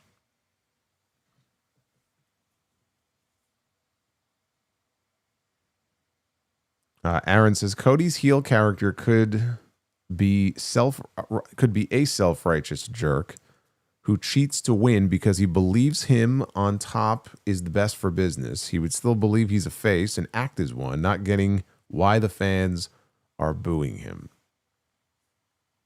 So like a kind of like a delirious heel who thinks he's a babyface and uses big words. See, you got to use big words that like a lot of people don't know the meaning to. That'll really get under their skin.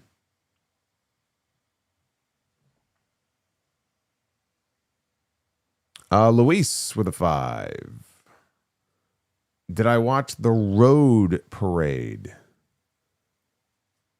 The LA Unified School District did not put Belmont High School's music band over at all. An absolute burial. The Road Parade? The hell is that? No.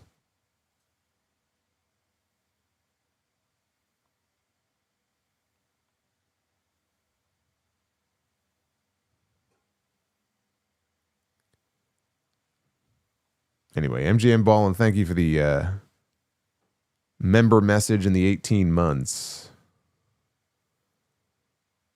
And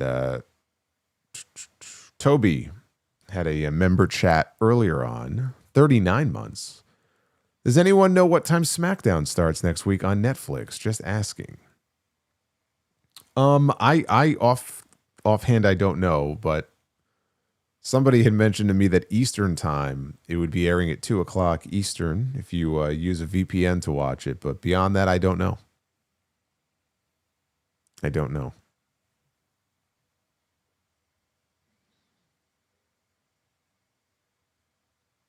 And the Mount Vernon kid says, choose a partner, Benson or McCall. Oh, man. I'd love to have both of them as my partner.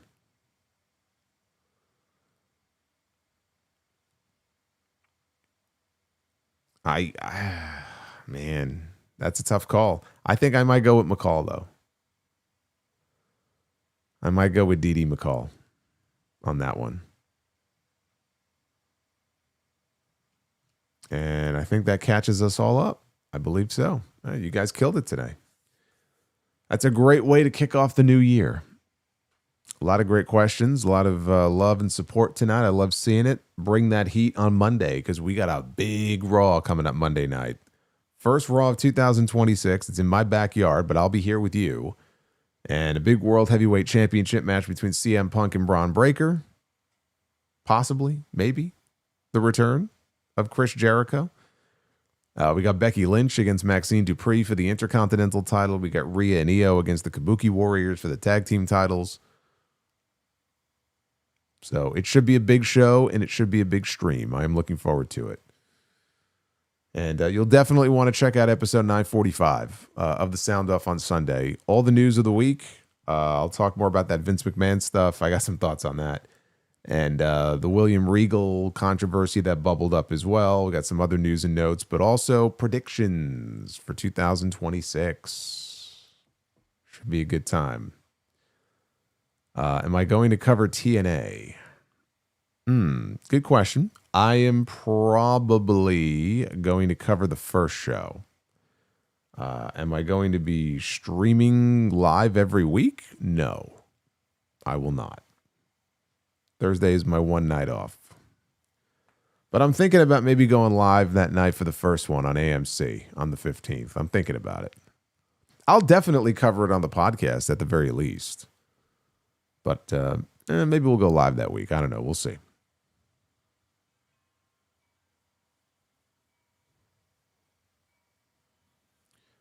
Hey, Just Official, you're not the only one, brother. A lot of people quit watching a while ago, and they listen to podcasts and YouTube shows just to keep up with what's going on. So if that's the void that I fill, I'm always here to keep you up to date on what's going on. It's the way it is. Do I think Anna Jay could be a big star in NXT? I think she could be. Luis says, I meant the Rose Parade. Okay. Well, that makes more sense. What you said before made no sense. And no, I still didn't see the Rose Parade. But you were like, the Road Parade. I'm like, what the hell is that? No, I did not see the Rose Parade.